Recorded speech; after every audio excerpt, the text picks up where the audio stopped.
नमस्कार, स्वागत है आप सभी का। भारतीय कृषि के 500 से अधिक प्रश्नों को हम इस सीरीज में देखने जा रहे हैं और ये वन लाइनर फॉर्म में है, कंप्लीट रिवीजन के लिए हैं। आप किसी भी एग्ज़ाम की तैयारी कर रहे हैं और एग्ज़ाम देने से पहले आपको ये वीडियो देखना ज़रूर चाहिए, क्योंकि इस वीडियो से आपको कई सारे प्रश्न भारतीय कृषि में मिलेंगे। आप जानते हैं कि भारतीय कृषि में प्रश्न बहुत ज़्यादा विविध तरीके से नहीं पूछे जाते हैं, यानी बहुत ज़्यादा बदल बदल कर प्रश्न नहीं आते हैं। ज़्यादातर क्वेश्चन जो है प्रीवियस ईयर से या प्रीवियस ईयर बेस्ड क्वेश्चन आते हैं, उससे मिलते जुलते क्वेश्चन आते हैं। तो इसमें प्रीवियस ईयर क्वेश्चंस का भी समायोजन कर दिया गया है। जितने भी वनडे एग्ज़ाम्स हैं उनके सारे प्रश्नों को ले लिया गया है। उसके अलावा बाकी जो बहुत ही महत्वपूर्ण प्रश्न हैं, जिनके आने की आपके एग्ज़ाम में संभावना बनी रहती है, ऐसे सभी प्रश्नों को हम इसमें कवर करेंगे। इसलिए इस वीडियो को पूरा एक साथ देखिएगा और कम से कम 2 बार रिवीजन करिएगा। आपका कृषि का जो पोर्शन है पूरा का पूरा रिवाइज हो जाएगा। हर एग्ज़ाम के लिए ये इक्वली इम्पॉर्टेंट है। इसमें उत्पादन और का भी डेटा दिया गया है। कृषि से संबंधित जो नवीनतम डेटा है, कृषि के क्षेत्र में जो जीडीपी दर है, जीवीए है, लेटेस्ट जो है कृषि संगणना से संबंधित आंकड़े, तो ये सब हमारी जो है इस ई बुक में जो है आपको मिल जाएगा। आप लोग पीडीएफ की डिमांड करते हैं, इसलिए मैं पहले ही बोल दे रहा हूँ कि कृषि से संबंधित जो करंट अफेयर्स है, जिसमें उत्पादन का डेटा और बाकी अन्य डेटा हैं वो, उसके अलावा खनिज का डेटा, आर्थिकी और बाकी जितना भी लेटेस्ट करंट अफेयर्स है, ये हमारे अगस्त 2020 के स्पेशल एडिशन में आपको मिल जाएगा। इसको प्राप्त करने की प्रक्रिया ये है कि इस वीडियो के डिस्क्रिप्शन बॉक्स में और पिन कमेंट में इसका लिंक दिया हुआ। साथ ही अगर आप उसको नहीं ढूंढ पा रहे हैं तो आप इस नंबर पर संपर्क करिए 9506742546। इस पर जो है करंट अफेयर्स अगस्त लिख के भेज दीजिए, आपको लिंक दे दिया जाएगा। तो चलिए शुरू करते हैं। पहला क्वेश्चन देखते हैं। दशहरी नीलम के क्रॉस से आम की कौन सी प्रजाति पैदा की गई है? तो दशहरी और नीलम 2 प्रजातियां हैं अलग अलग। इनका जब क्रॉस कराकर जो है आम्रपाली, जो कि बहुत अच्छी किस्म मानी जाती है आम की, उसका उत्पादन किया जाता है। भारत में निर्यात करने के लिए परंपरागत वस्तुएं क्या हैं? तो भारत जो है अनाज, जूट उत्पाद और चीनी, इनका परंपरागत रूप से निर्यात करता है। आर्थिक नियोजन के युग के आरंभ से भारत की सकल राष्ट्रीय आय में कुल कृषि क्षेत्र में जो हिस्सा है वो क्या हो रहा है? बढ़ रहा है, घट रहा है? ये प्रश्न है। तो लगातार कम हो रहा है। जो कृषि क्षेत्र का हिस्सा है वो चाहे जीवीए के टर्म्स में देख लीजिए, चाहे जीडीपी के टर्म्स में देख लीजिए, दोनों में निरंतर गिर रहा है। क्योंकि पहले जो है कृषि ही सबसे बड़ा पोर्शन होती थी, लेकिन अब जो है सेवा क्षेत्र जो है सबसे बड़ा पोर्शन है। और जो 19-20 में राष्ट्रीय आय में इसका योगदान है कृषि का, वो 16.5% था जीडीपी के टर्म्स में। मैदानी क्षेत्र में पारिस्थितिकी संतुलन को कायम रखने के लिए वन आवरण यानी फॉरेस्ट कवर का न्यूनतम कितना प्रतिशत होना चाहिए? तो किसी भी मैदानी क्षेत्र में ये रिकमेंड किया जाता है कि 25% वहाँ पर फॉरेस्ट कवर होना चाहिए। और ऐसे ओवरऑल की बात करें तो 33% जो है पूरा जो है वृक्षावरण, वनावरण जो है कम से कम रिक्वायर्ड होता है कहीं पर भी। क्विक लाइम, बुझा चूना, जिप्सम और वर्मी कंपोस्ट, इनमें से कौन सा ऊसर मृदा के लिए सुधारक है? यानी ऊसर मृदा का अगर रिक्लेमेशन करना है तो इसमें किसका यूज़ करेंगे? इसमें हम जिप्सम का यूज़ करेंगे। विश्व खाद्य एवं कृषि संगठन के महानिदेशक कौन है वर्तमान में? क्यू डोंगियो। इनका कार्यकाल है 1 अगस्त 2019 से 31 जुलाई 2023 तक। 5 वर्षों में इनका कार्यकाल रहेगा। खाद्य और पोषण मंडल यानी food and nutrition board Bharat सरकार के कौन से मंत्रालय के अधीन कार्य करता है? तो ये मानव संसाधन विकास मंत्रालय के अधीन कार्य करता है। किस पंचवर्षीय योजना में कृषि ने ऋणात्मक विकास प्रदर्शित किया था? तो तीसरी पंचवर्षीय योजना थी, उसमें युद्ध वगैरह जो है मेजर कारण थे। तो युद्ध वगैरह के कारण जो है सब पूरी अर्थव्यवस्था ही लड़खड़ा गई थी और जो कृषि जो था वो तो निगेटिव ग्रोथ में चला गया था। भारत में सर्वाधिक सिंचित क्षेत्रफल वाला राज्य कौन सा है? नो डाउट उत्तर प्रदेश इसका सही उत्तर है, कई सालों से बना हुआ है। किस पंचवर्षीय योजना में कृषि क्षेत्र का विकास लक्ष्य से अधिक हुआ है? तो जो पहली पंचवर्षीय योजना थी उसमें लक्ष्य से अधिक कृषि का विकास हुआ था। भारतीय कृषि में जो निम्न उत्पादकता है, लो प्रोडक्टिविटी है, उसके कुछ कारण जो है इसमें हमको बताने हैं। तो आवश्यकता से अधिक लोगों का कृषि कार्य में लगा रहना, जिसको हम प्रच्छन्न बेरोजगारी कहते हैं, जोतों का आकार छोटा होना और उत्पादन की पिछड़ी तकनीक, ये सभी जो है भारत में कृषि के उत्पादन की निम्न उत्पादन की प्रमुख वजहें हैं। प्रायद्वीपीय भारत में सिंचाई का प्रमुख साधन क्या है? प्रायद्वीपीय भारत जो नीचे का भारत है जो है उसमें तालाब वहाँ पर मुख्य स्रोत है सिंचाई का। भारतीय अर्थव्यवस्था में कृषि के महत्व उसके निम्नांकित योगदान से जाना जाता है। कौन कौन सा योगदान? राष्ट्रीय आय में इसका योगदान है और सर्वाधिक रोजगार में इसका योगदान है। औद्योगिक विकास और अंतर्राष्ट्रीय व्यापार में कृषि का योगदान है और खाद्यान्न आपूर्ति। तो इस वजह से कृषि का जो है अर्थव्यवस्था में महत्व है। किस उर्वरक के उपभोग के लिए भारत पूरी तरह से आयात पर ही निर्भर करता है? यानी भारत को जो है ये आयात करना पड़ता है पोटास। भारत में कृषि को क्या समझा जाता है? तो भारत में कृषि को जो है जीविकोपार्जन का साधन समझा जाता है, क्योंकि ये मूलभूत जीने के लिए साधन समझा जाता है। इसी पर जो है बहुत ज़्यादा % आबादी भारत की डिपेंड है। वर्ष 2011 में बंद कर दिया गया निवेश का वह लोकप्रिय विकल्प जिसे तत्कालीन वित्त मंत्री अरुण जेटली ने 18 नवंबर 2014 को फिर से शुरू किया। तो किसान विकास पत्र आप जानते हैं काफ़ी पॉपुलर होता था एक समय में, इसको बंद कर दिया था पिछली गवर्नमेंट ने। अब जो है ये फिर से शुरू हुआ है, जिसको हम KVP के नाम से जानते हैं। NAIP यानी national agriculture innovation project ICAR के द्वारा किस वर्ष शुरू किया गया था? 2006 में शुरू किया गया था। देश में वर्तमान में ICAR यानी Indian council for agriculture research जो कि नई दिल्ली में है के अंतर्गत कितने कृषि विज्ञान केंद्र हैं? तो वर्तमान में जो लेटेस्ट डाटा अवेलेबल है उसके हिसाब से 706 कृषि विज्ञान केंद्र हैं। आम्रपाली आम की किस्म है और वनराज, इनको अगर आपस में हम क्रॉस कराते हैं तो जो हाइब्रिड क्रॉस आम बनेगा वो कौन सा होगा? उसका नाम रखा गया है अनमोल। गेहूं, चावल, तिलहन और दलहन में से कौन राष्ट्रीय खाद्यान्न सुरक्षा मिशन में सम्मिलित नहीं है? तिलहन जो है इसमें नहीं आता है। राष्ट्रीय हॉर्टिकल्चर मिशन किस पंचवर्षीय योजना में आरंभ किया गया था? तो ये मई 2005 में आरंभ हुआ था। इससे आप अंदाज लगा सकते हैं कि 10वीं पंचवर्षीय योजना में इसका शुभारंभ हुआ था। देश में जलाशयों के जल स्तर क्षमता की स्थिति की निगरानी कौन करता है? केंद्रीय जल आयोग जो है जल स्तर क्षमता की निगरानी करता है जलाशयों में। कृषि वर्ष यानी एग्रीकल्चर ईयर की अवधि कब से कब होती है? तो जो एग्रीकल्चर ईयर होता है, जैसे फाइनेंशियल ईयर होता है, कैलेंडर ईयर होता है, RBI का अलग ईयर होता है, उसी तरह से जुलाई से लेके जून तक जो है कृषि वर्ष का जो है ईयर होता है, यानी कृषि ईयर जो है जुलाई से जून तक होता है। भूमिगत जल यानी टेबल वाटर या जिसको अंडरग्राउंड वाटर कहते हैं, इसको दूषित करने वाले जीवाणु, शैवाल, आर्सेनिक और वायरस में से कौन एक अजैविक प्रदूषक है? तो अजैविक निश्चित रूप से आप इसमें देख सकते हैं आर्सेनिक है। भारत सरकार सी बकथॉर्न की खेती को प्रोत्साहित कर रही है। इस पौधे का क्या महत्व है? तो ये मृदा क्षरण के नियंत्रण में सहायक होता है, यानी मिट्टी के अपरदन को रोकता है और मरुस्थलीकरण को रोकता है। इसका जो पोषण मान होता है, न्यूट्रिशनल वैल्यू होती है, वो अधिक होती है और ये उच्च तुंगता वाले ठंडे क्षेत्रों में जीवित रहने के लिए भली भांति अनुकूल होता है। अगला प्रश्न देखते हैं। भारतीय कृषि अनुसंधान परिषद के 90वें स्थापना दिवस पर राष्ट्रीय सम्मेलन का आयोजन 16 जुलाई 2019 को कहाँ पर किया गया था? नई दिल्ली में किया गया था। बोरलाग पुरस्कार किस एक वैज्ञानिक क्षेत्र में दिया जाता है?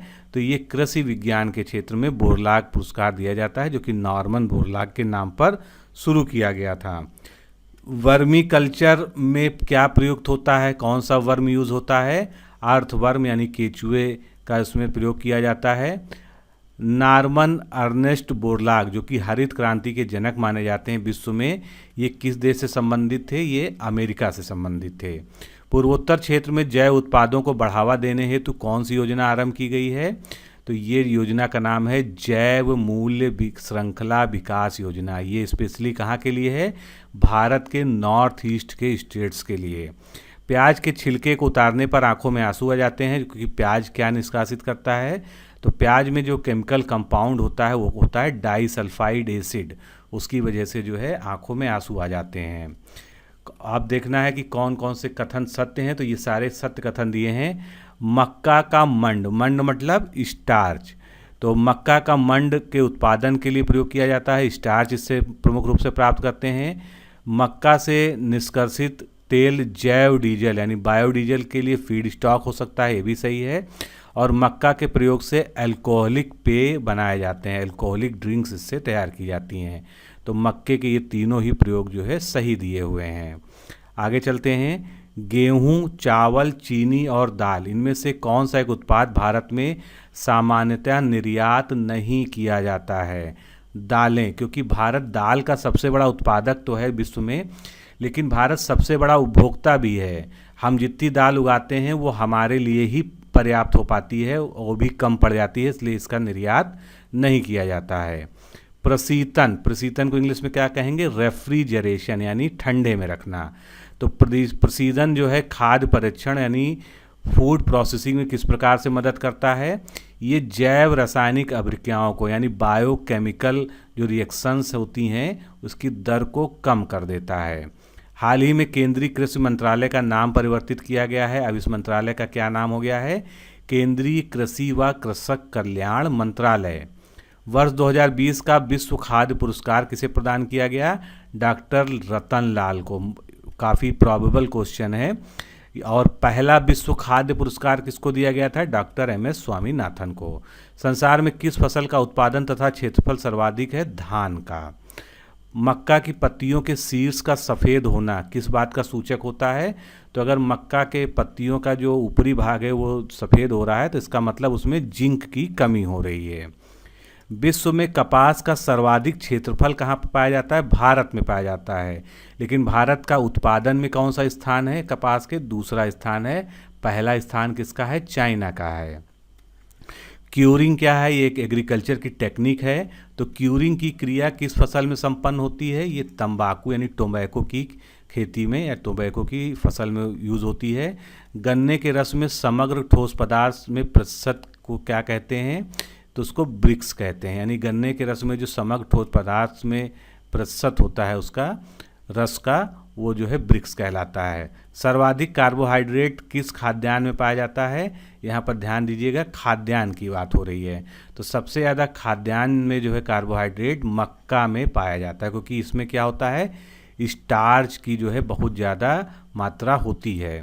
अन्न भंडारण यानी जो स्टोरेज किया जाता है अन्न का, उसमें अन्न में नमी यानी ह्यूमिडिटी कितने प्रतिशत मात्रा जो है उसकी रिकमेंड की जाती है? तो 12% से कम होनी चाहिए ह्यूमिडिटी। वर्तमान में दलहन का शीर्ष उत्पादक तथा सर्वाधिक उपभोक्ता राष्ट्र कौन सा है? भारत है। सोयाबीन में तेल की कितनी प्रतिशत मात्रा पाई जाती है? सोयाबीन में 20 से 22% तक मात्रा पाई जाती है। आयरन की सर्वाधिक मात्रा किस फसल में पाई जाती है? आयरन की सर्वाधिक मात्रा सेब में पाई जाती है।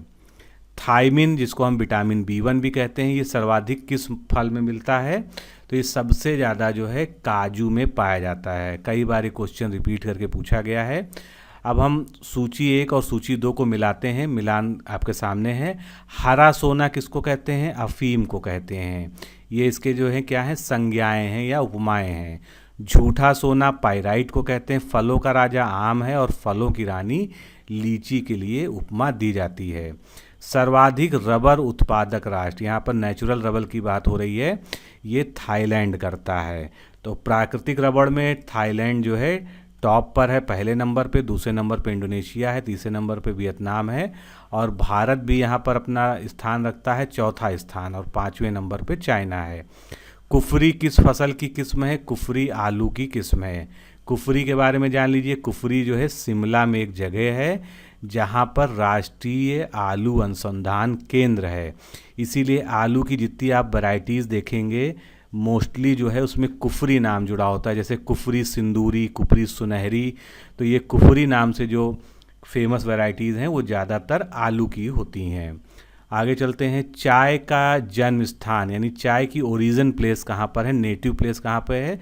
चाइना। नारियल उत्पादक राष्ट्रों में भारत का कौन सा स्थान है? भारत का तीसरा स्थान है।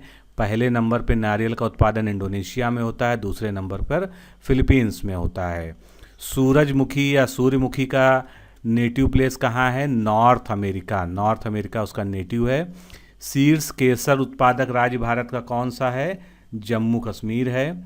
खरीफ की कौन कौन सी फसलें हैं? खरीफ में फसलें कई सारी होती हैं। कपास, मूंगफली, मक्का, चावल, ज्वार, बाजरा, रागी, तंबाकू, जूट, ये सभी कैसी हैं? खरीफ की फसलें हैं प्रमुख रूप से। कौन से कथन सही हैं? चाय असम की मुख्य फसल है, ये कथन वाले क्वेश्चन में पूछा गया था एक बार। और गुजरात जो है इसमें तंबाकू की विस्तृत मात्रा की पर खेती की जाती है। आगे चलते हैं। सदाबहार, खस, सौंफ व सतावर, इनमें से कौन रोज़मर्रा के इस्तेमाल में लाए जाने वाले पौधों का फल भाग है, यानी फ्रूट पार्ट है? तो फ्रूट पार्ट जो है इसमें से सौंफ है। कनोला, मानव उपयोग के लिए लगाई गई विशिष्ट प्रकार की तिलहन सरसों की एक किस्म है, को निर्दिष्ट करती है। इन किस्मों की प्रमुख विशेषता क्या है? यानी आपसे पूछा जा रहा है कि कनोला जो सरसों की वैरायटी है, इसका प्रमुख जो है इसकी विशेषता क्या है?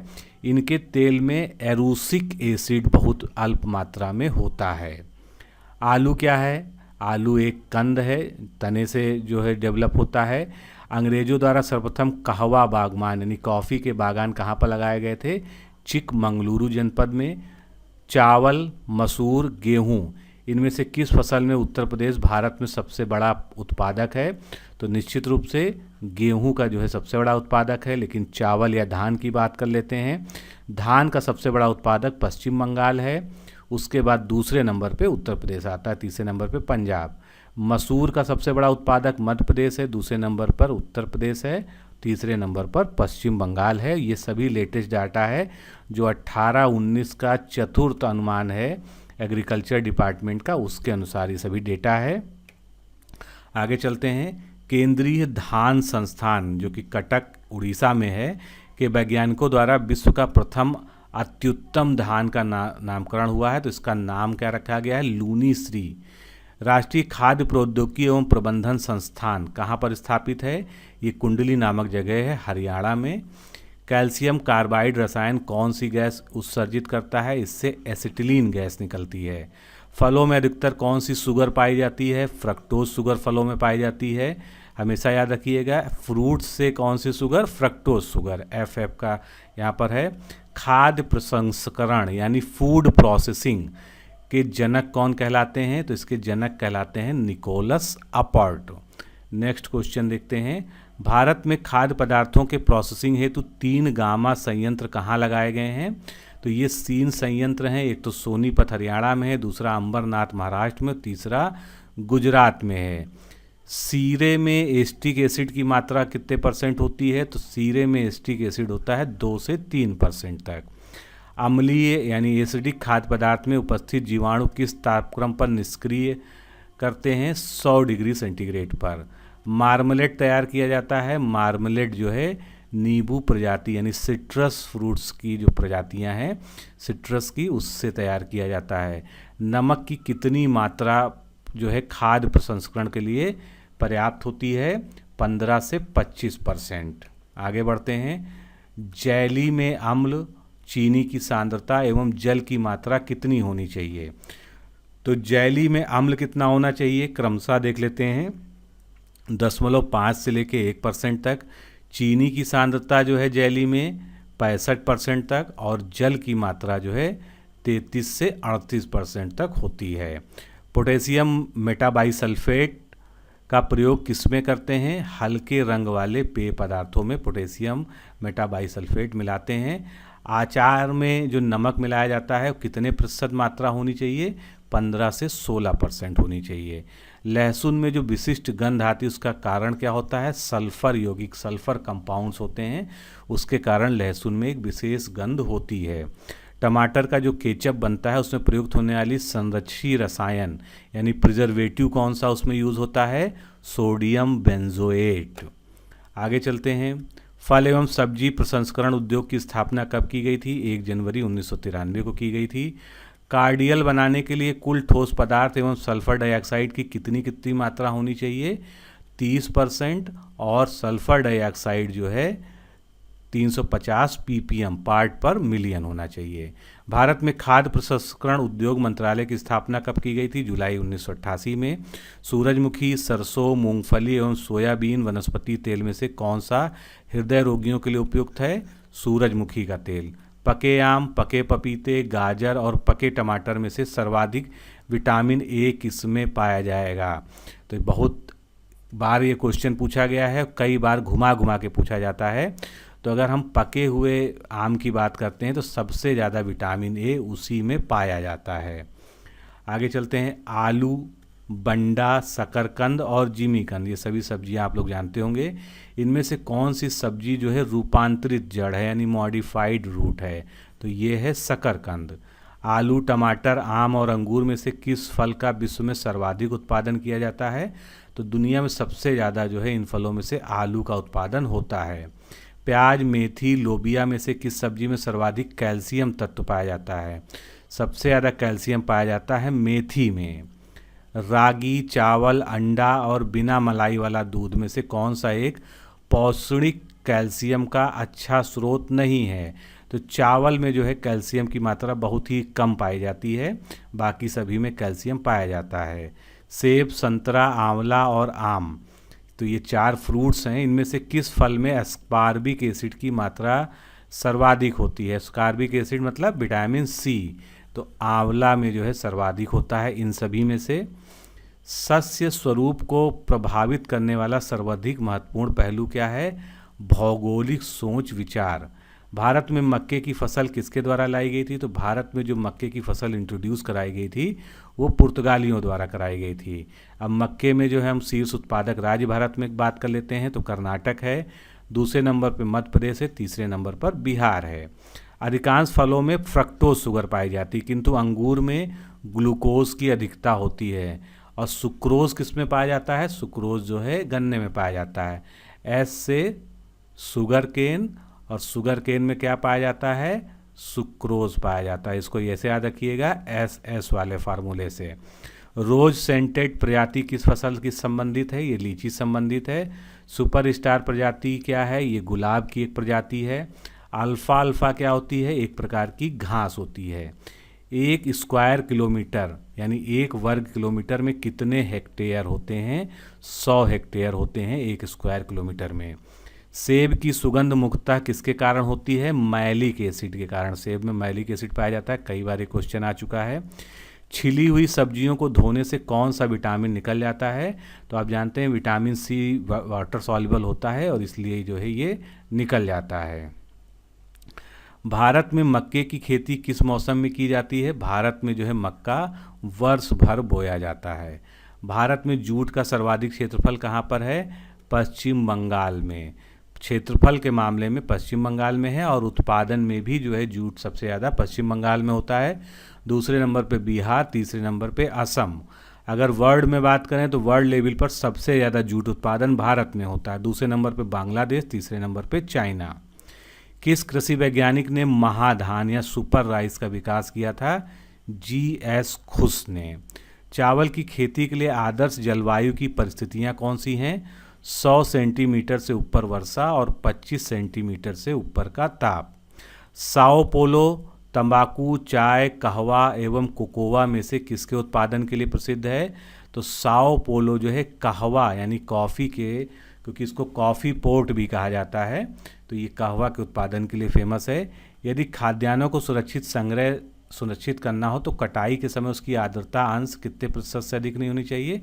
तो कटाई के समय जो है खाद्यान्न में जो है ह्यूमिडिटी का अंश जो है ये 12% से अधिक नहीं होना चाहिए। अगला प्रश्न देखते हैं। सेब के फलों का जो हल्का लाल रंग होता है वो किस वजह से होता है? तो उस सेब के फलों में एक पिगमेंट पाया जाता है एंथोसाइनिन, उसकी वजह से उसका रंग जो है लाल रंग का हल्का होता है। विश्व में कौन सा देश फलों का अधिकतम उत्पादन करता है? चीन। चीन जो है सभी देशों में सर्वाधिक फल उत्पादन करता है। यहाँ पर बात हो रही कुल फल उत्पादन की। अमरूद का कौन सा भाग खाया जाता है? अमरूद का पेरिकार्प और थैलमस खाया जाता है। खाद्य एवं कृषि संगठन यानी FAO की स्थापना कब हुई थी? 1945 में रोम में हुई थी। भारत का कौन सा राज्य फलों का सर्वाधिक उत्पादन करता है? तो भारत में आंध्र प्रदेश जो है फलों का सर्वाधिक उत्पादक राज्य है। आंध्र के बाद महाराष्ट्र का नंबर आता है, उसके बाद उत्तर प्रदेश का नंबर आता है। और विश्व में जो कुल फल उत्पादन है जिसकी बात अभी हमने ऊपर की, उसमें चाइना नंबर 1 पे, भारत दूसरे नंबर पे और ब्राज़ील तीसरे नंबर पे है। सिट्रस फलों में यानी नींबू वर्गीय फलों में लगने वाली हानिकारक विषाणु जनित बीमारी कौन सी है? ट्रिस्टेजा। बेर, जामुन, फालसा, चेरी, आंवला इत्यादि फलों में कौन सा भाग खाया जाता है? तो इनमें जो है बाह्य एवं मध्य फल भित्ति, जिसको हम क्या कहेंगे, इंडोकार्प एंड एक्सोकार्प। आम, लीची, पपीता और सपोता में से किस फल में विटामिन ए की मात्रा सर्वाधिक होती है? तो इन फलों में से आम में सबसे ज़्यादा विटामिन ए पाया जाता है। केंद्रीय खाद्य प्रसंस्करण तकनीकी अनुसंधान संस्थान भारत के किस राज्य में स्थित है? तो ये स्थित है मैसूर में, कर्नाटक में। पाश्चुरीकरण यानी पाश्चराइजेशन क्रिया के संबंध में सही कथन कौन सा है? तो सही कथन ये है कि फलों को 100 डिग्री तापक्रम के नीचे गर्म करना चाहिए। उससे ऊपर गर्म करने से जो है उसके जो एंजाइम्स होते हैं, जो विटामिन्स होते हैं, वो सभी जो है खराब हो जाते हैं। स्टेरलाइजेशन प्रक्रिया अपनाते हैं किसमें? सब्जियों में। जब सब्जियों का जो है प्रसंस्करण किया जाता है तो उसका जो है स्टेरलाइजेशन किया जाता है। जेली में पानी की कितनी मात्रा होनी चाहिए? तो जेली बनाते समय उसमें 33 से 38% तक जो है अधिकतम पानी होना चाहिए। जेली बनाने में चीनी की जो सांद्रता है, यानी चीनी का जो कंसंट्रेशन है शुगर का, वो कितना होना चाहिए? 65%। मार्मलेट तैयार किया जाता है सिट्रस फ्रूट से, यानी नींबू जाति के फलों से। आम किस देश का मूलज है, यानी कहाँ का नेटिव है, कहाँ की उत्पत्ति है आम की? तो आम जो है इंडो बर्मन ओरिजिन का है। इसका उत्पादन अगर भारत में बात करें तो उत्तर प्रदेश टॉप पर है, उसके बाद आंध्र प्रदेश, उसके बाद कर्नाटक। और वर्ल्ड लेवल पर भारत सबसे बड़ा उत्पादक है आम का, दूसरे नंबर पर चीन, तीसरे नंबर पर थाईलैंड। पोटेशियम मेटा बाइसल्फेट का प्रयोग करते हैं हल्के रंग वाले पेय पदार्थों में। पपेन किस फल से एकत्रित किया जाता है या निकाला जाता है? तो पपेन जो है ये पपीता से निकाला जाता है। अब पपीते के उत्पादन के बारे में जान लेते हैं। तो विश्व में जो है भारत पपीते का सबसे बड़ा उत्पादक है, उसके बाद ब्राज़ील, उसके बाद मैक्सिको का नंबर आता है। और वहीं पर भारत में बात करें तो सबसे बड़ा पपीता उत्पादक राज्य है आंध्र प्रदेश। रूटेसी किस कुल का फल है, यानी रूटेसी कुल का, यानी रूटेसी फैमिली का कौन सा फल है? कमरख। अमरूद, पपीता, काजू और करौंदा में से विटामिन B1 का धनी स्रोत कौन सा है? सबसे ज़्यादा विटामिन B1, जिसको हम थायमीन कहते हैं, काजू में पाया जाता है। बाथरूम फ्रूट किसे बोला जाता है? बाथरूम फ्रूट जो है आम की संज्ञा दी जाती है। आम का कुरचना यानी मैंगो मैलफॉर्मेशन रोग के रोगरोधी आम की किस्में कौन सी, यानी ऐसी किस्में जिसमें ये बीमारी यानी मैंगो मालफॉर्मेशन की बीमारी नहीं होती है? तो बहादुरन, इलायची और एलिव, ये 3 किस्में हैं जिसमें आम की कुरचना वाली बीमारी नहीं होती है। आम की सीडलेस यानी बीज रहित वैरायटी कौन सी है? सिंधु है, कई बार पूछा गया एग्जाम में। आम की आम्रपाली किस्म के प्रति हेक्टेयर कितने पौधे या वृक्ष लगाए जा सकते हैं? 1600 एक हेक्टेयर में। कैंकर रोग किस फल की चिंताजनक समस्या है? ये नींबू में लगता है। आम की बेमौसमी यानी हर मौसम में उगाई जा सकने वाली किस्म कौन सी है? निरंजन। किसमें ब्लाचिंग की क्रिया अपनाई जाती है? सब्जियों में ब्लाचिंग क्रिया अपनाई जाती है। स्पॉन्जी टिश्यू के कारण आम की प्रजाति जिसका निर्यात कुप्रभावित हो रहा है वो कौन सी है?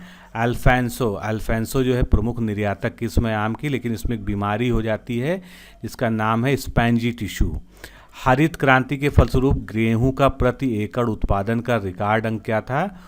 222 किलोग्राम प्रति एकड़ उत्पादन का रिकॉर्ड हुआ था। दक्षिण भारत में उच्च कृषि उत्पादकता का क्षेत्र कहाँ पर पाया जाता है? तमिलनाडु के तट पर। देश में सर्वाधिक गन्ने का उत्पादक राज्य कौन सा है? उत्तर प्रदेश, दूसरे नंबर पे महाराष्ट्र, तीसरे नंबर पे कर्नाटक। और विश्व की बात करें तो गन्ना सबसे ज़्यादा ब्राज़ील में, दूसरे नंबर पे भारत में उत्पादित होता है। फलों में पैक्टिज की मात्रा ज्ञात करने हेतु किस यंत्र का उपयोग करते हैं? इसके लिए यूज़ करते हैं जेल मीटर। कौशल किस फसल की एक उन्नत प्रजाति है? कौशल जो है मूंगफली की उन्नत प्रजाति है। भारत में सर्वाधिक कॉफी उत्पादक राज्य कर्नाटक है।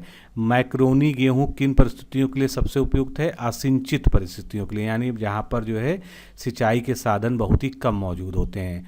अखरोट में कुल वसा यानी कुल फैट का कितना प्रतिशत होता है? अखरोट में 64.4% जो है फैट पाया जाता है। आम का खाया जाने वाला भाग कौन सा है? मीजोकार्प यानी मध्य फल भित्ति। कौन सा शहर बागों के नगर के नाम से प्रसिद्ध है। तो अगर हम देश में इसका उत्तर ढूंढेंगे तो पूरे देश में बेंगलुरु को जो है बागों का नगर कहते हैं, लेकिन अगर ये उत्तर प्रदेश के संदर्भ में आपसे पूछा जाता है तो लखनऊ इसका सही उत्तर होगा। स्पंजी ऊतक क्षय अभी हमने बात की थी, जिसका नाम है स्पंजी टिश्यू इंग्लिश में। ये किस फसल की हानिकारक रोग है? आम का, जो अल्फांसो की किस्म को प्रभावित करता है।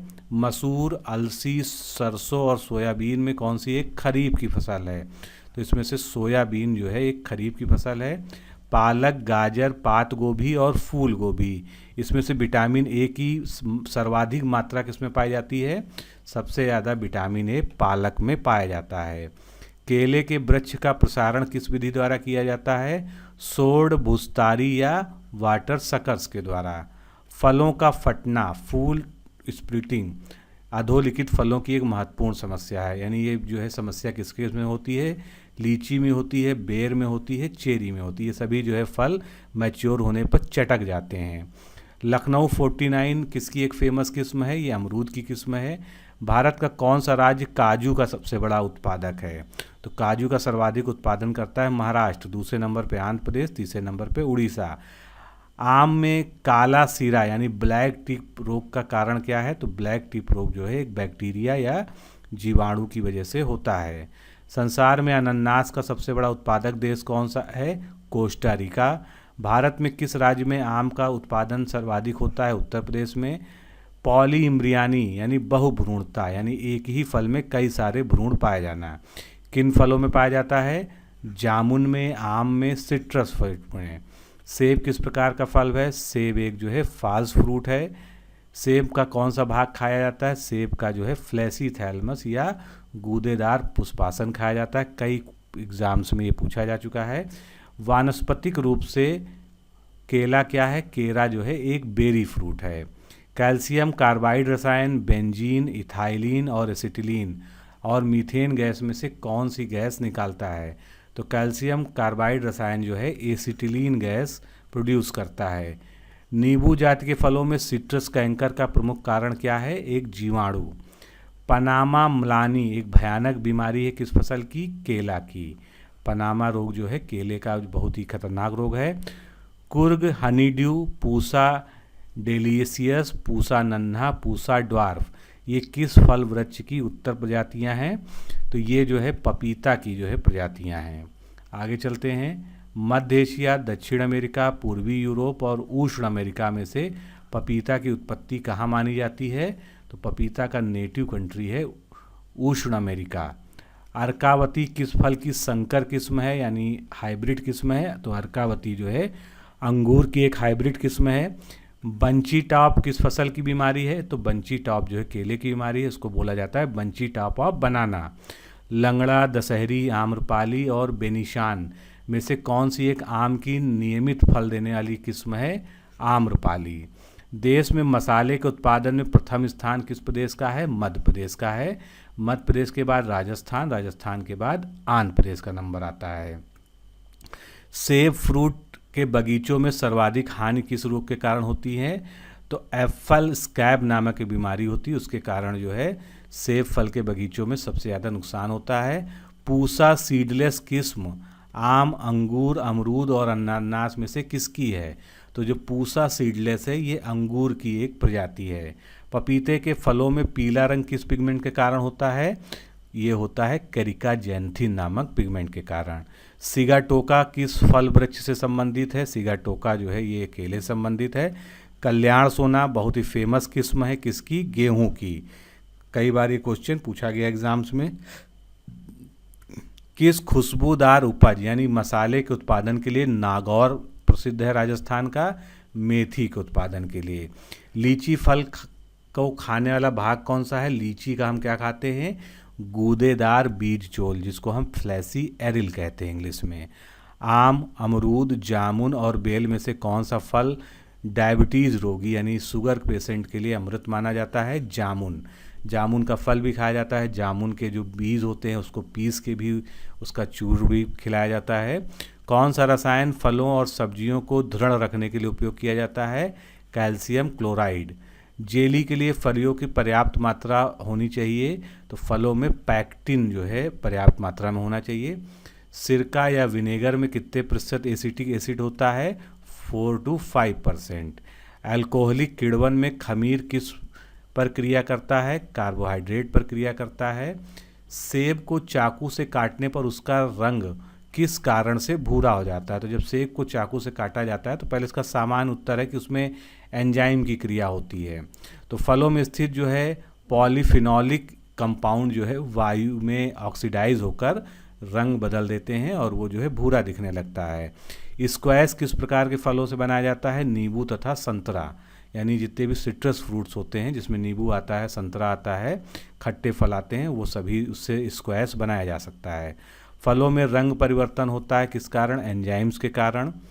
जेली में प्रायः किस फल का प्रयोग किया जाता है? तो जेली में अमरूद, सेब, अंगूर और करौंदा इनका प्रयोग किया जाता है जिनमें पैक्टिन अच्छी मात्रा में पाया जाए। शीतगृह या रेफ्रिजरेटर में यानी कोल्ड स्टोरेज या रेफ्रिजरेटर में फल तथा सब्जियों को कितने तापमान पर रखना चाहिए? तो फल तथा सब्जियों को 3.9 to 7.2 डिग्री सेंटीग्रेड पर रखना चाहिए। केंद्रीय खाद्य प्रौद्योगिकी अनुसंधान संस्थान कहाँ पर है? मैसूर, कर्नाटक में। सोडा वाटर नामक पेय में कौन सा पदार्थ मिलाया जाता है? कार्बन डाइऑक्साइड मिलाई जाती है। भारत में स्वीकृत प्राप्त 2 प्रमुख परिरक्षक मतलब प्रिजर्वेटिव्स जो मिलाए जाते हैं कृत्रिम रूप से, तो ये प्रिजर्वेटिव्स कौन से हैं जो स्वीकृति प्राप्त हैं? एक तो सोडियम बेंजोएट है और दूसरा पोटेशियम मेटाबाइसल्फेट है। ये भारत में जो है सरकार की तरफ से संस्तुति प्राप्त हैं। सुमेलन करना है हमको। खट्टा दूध में क्या होता है? लैक्टिक एसिड होता है। सिरका और अचार में एसिटिक एसिड होता है। सोडा वाटर और जितनी भी कोल्ड ड्रिंक्स होती हैं उसके अलावा कार्बोनेटेड, उसमें कार्बोनिक एसिड होता है। और सेब में क्या होता है? सेब में मैलिक एसिड होता है। शक्कर के किण्वन मतलब फर्मेंटेशन, तो चीनी के फर्मेंटेशन से क्या बनता है? इथाइल अल्कोहल बनता है। फलों को जेली बनाने में सामान्यतः किस अम्ल का उपयोग करते हैं? तो जेली बनाना है अगर फलों को, उसमें साइट्रिक एसिड का यूज़ किया जाता है। एक सूक्ष्म जीव जो शराब उद्योग में अल्कोहलिक किण्वन यानी अल्कोहलिक फर्मेंटेशन के लिए यूज़ होता है वो कौन सा है? खमीर या ईस्ट। बिसफेनॉल ए क्या है? ये फूड पैकेजिंग के विकास में प्रयोग में लाया जाने वाला एक केमिकल है। अल्कोहलिक किण्वन में ग्लूकोज में कौन सा अल्कोहल बनता है? तो ग्लूकोज से बनता है एथिल अल्कोहल। लैक्टिक अम्ल किण्वन कैसी अभिक्रिया है? ऑक्सी और अनऑक्सी दोनों ही तरह की ये क्रिया है। फर्मेंटेशन की क्रिया को किस उपकरण द्वारा प्रदर्शित करते हैं? फर्मेंटेशन को कून्स नली के द्वारा दिखाते हैं। डी प्लाज्मोलाइसिस का उदाहरण क्या है? अंगूर का चीनी की घोल में सिकुड़ना, इसको जो है डी प्लाज्मोलिसिस कहते हैं। और प्लाज्मोलिसिस आपने पढ़ा होगा जो है कि अगर अंगूर को हम जो है किसी फ्लूइड में रख दें, अगर बाहर का कंसंट्रेशन कम है अंदर का ज़्यादा है तो अंदर से बाहर की ओर जो है उसका फ्लूइड निकल जाएगा। अगर अंदर कंसंट्रेशन ज़्यादा होगा यानी जिस तरफ कंसंट्रेशन ज़्यादा होता है और जो कम होता है कम की तरफ जो है उसका मूवमेंट होने लगता है। केसर मसाला या सैफरन स्पाइस बनाने के लिए पौधे के कौन से भाग का उपयोग करते हैं? तो वर्तिकाग्र या स्टिग्मा का प्रयोग करते हैं जो कि फूल में होता है। वृक्षों में इक्जेंथिया नामक बीमारी किसकी कमी से कारण होती है? कॉपर या तांबा की कमी के कारण होती है। नाइट्रोजन स्थिरीकरण यानी नाइट्रोजन फिक्सेशन करने वाले जीवों में नाइट्रोजन को फिक्स करने वाला एंजाइम कौन सा होता है? उसका नाम होता है नाइट्रोजिनेज। मूंगफली की प्रजाति का नाम क्या है? चंद्रा। मसूर की प्रजाति का नाम पंत L406। सरसों की प्रजाति का नाम क्या है? वरुणा। अगला प्रश्न देखते हैं। काजू, कॉफ़ी, मूंगफली एवं चीड़ में से कौन बीज उत्पादित करता है परंतु फूल नहीं? तो इसमें से चीड़ जो है बीज का उत्पादन करता है, फूल नहीं देता है।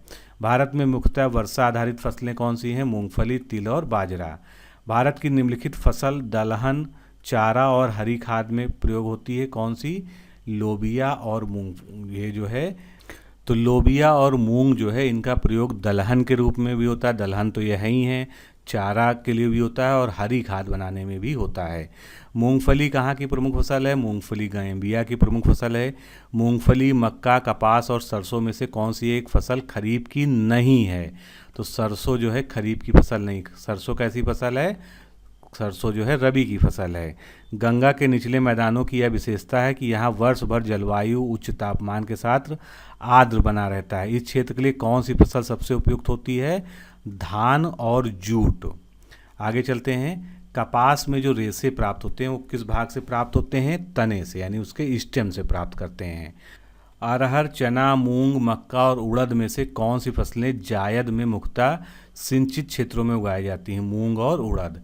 पॉस्चराइजेशन में खाद्य पदार्थों यानी सब्जियों को छोड़कर कितने तापमान पर रखा जाता है?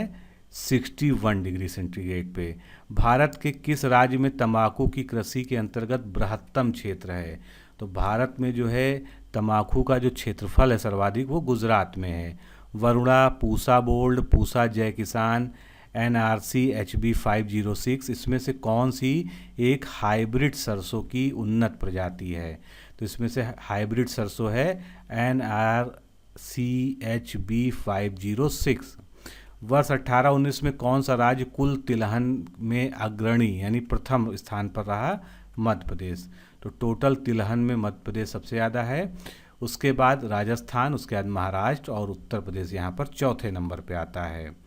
अर्केल, आज़ाद वन, अपर्णा और L116 इसमें कौन सी एक मटर की पत्ती विहीन प्रजाति है जिसमें पत्ती नहीं पाई जाती है? वो है अपर्णा। किसे विश्व का चीनी का कटोरा कहते हैं? क्यूबा को कहते हैं। फ्रांस, यूक्रेन, जर्मनी और इटली इन देशों में से कौन सा एक चुकंदर से चीनी तैयार करता है? यूक्रेन। फसल और उनके उत्पादक क्षेत्रों को मिलाते हैं। कहवा ये साओ पालो पठार पे उगता है। जूट गंगा डेल्टा में। चावल यांगत्सी मैदान में जो कि चाइना में है। और गेहूं प्रेरी मैदान में। अगला प्रश्न देखते हैं। सरसों की नई संकर प्रजाति GM3 किस कृषि विश्वविद्यालय द्वारा विकसित की गई है? तो इसका नाम है सरदार कुशीनगर कृषि विश्वविद्यालय दंतेवाड़ा जो कि गुजरात में है। बहार एक प्रसिद्ध प्रजाति है कहाँ की? किसकी? अरहर की। धान, गेहूं, मूंगफली तथा कपास में से कौन सी एक खरीफ की फसल नहीं है? तो खरीफ की फसल नहीं है गेहूं। गेहूं किसकी फसल है? गेहूं रबी की फसल है। गोल्डन चावल जिसको सुनहरा चावल कहते हैं हिंदी में, किस विटामिन का प्रमुख स्रोत है? विटामिन ए का। बहुत बार ये क्वेश्चन रिपीट हो चुका है। दलहनी फसलों में संतुलित खाद का अनुपात जो कि NPK का होता है कितना होना चाहिए? 1:2:2 के रेशियो में होना चाहिए। कौन सी आम की किस्म दशहरी और नीलम के क्रॉस से विकसित की गई है? तो दशहरी और नीलम के क्रॉस से आम्रपाली का विकास हुआ है। भारत के किस राज्य में आलू का सर्वाधिक उत्पादन होता है? उत्तर प्रदेश में। विश्व में अगर बात करें तो चाइना टॉप पर है आलू में, दूसरे नंबर पर भारत है, तीसरे नंबर पर रूसी गणराज्य है। आगे चलते हैं। संकर धान की खेती सर्वाधिक लोकप्रिय कहाँ पर है? चाइना में है। अब प्रजाति और फसलों को मिला देते हैं। पूसा गोल्ड किसकी एक प्रजाति है? सरसों की। मालवीय चमत्कार अरहर की। और माही सुगंधा चावल की। बहुत ज़्यादा ये सब प्रजातियाँ पूछी जाती हैं। गेहूं में बौनेपन का जीन है कौन सा? नोरिन 10। लौंग कैसे प्राप्त होता है यानी लौंग क्या है, कौन सा भाग है पौधे का? लौंग जो है फ्लोरल बड है, पुष्पकली है। अरहर का जन्म स्थान क्या है? अरहर का जन्म स्थान भारत है। भारत में अरहर का जन्म माना जाता है। इसके उत्पादन का अगर हम डेटा देखें तो कर्नाटक टॉप पे है, महाराष्ट्र दूसरे नंबर पे है और मध्य प्रदेश तीसरे नंबर पे है।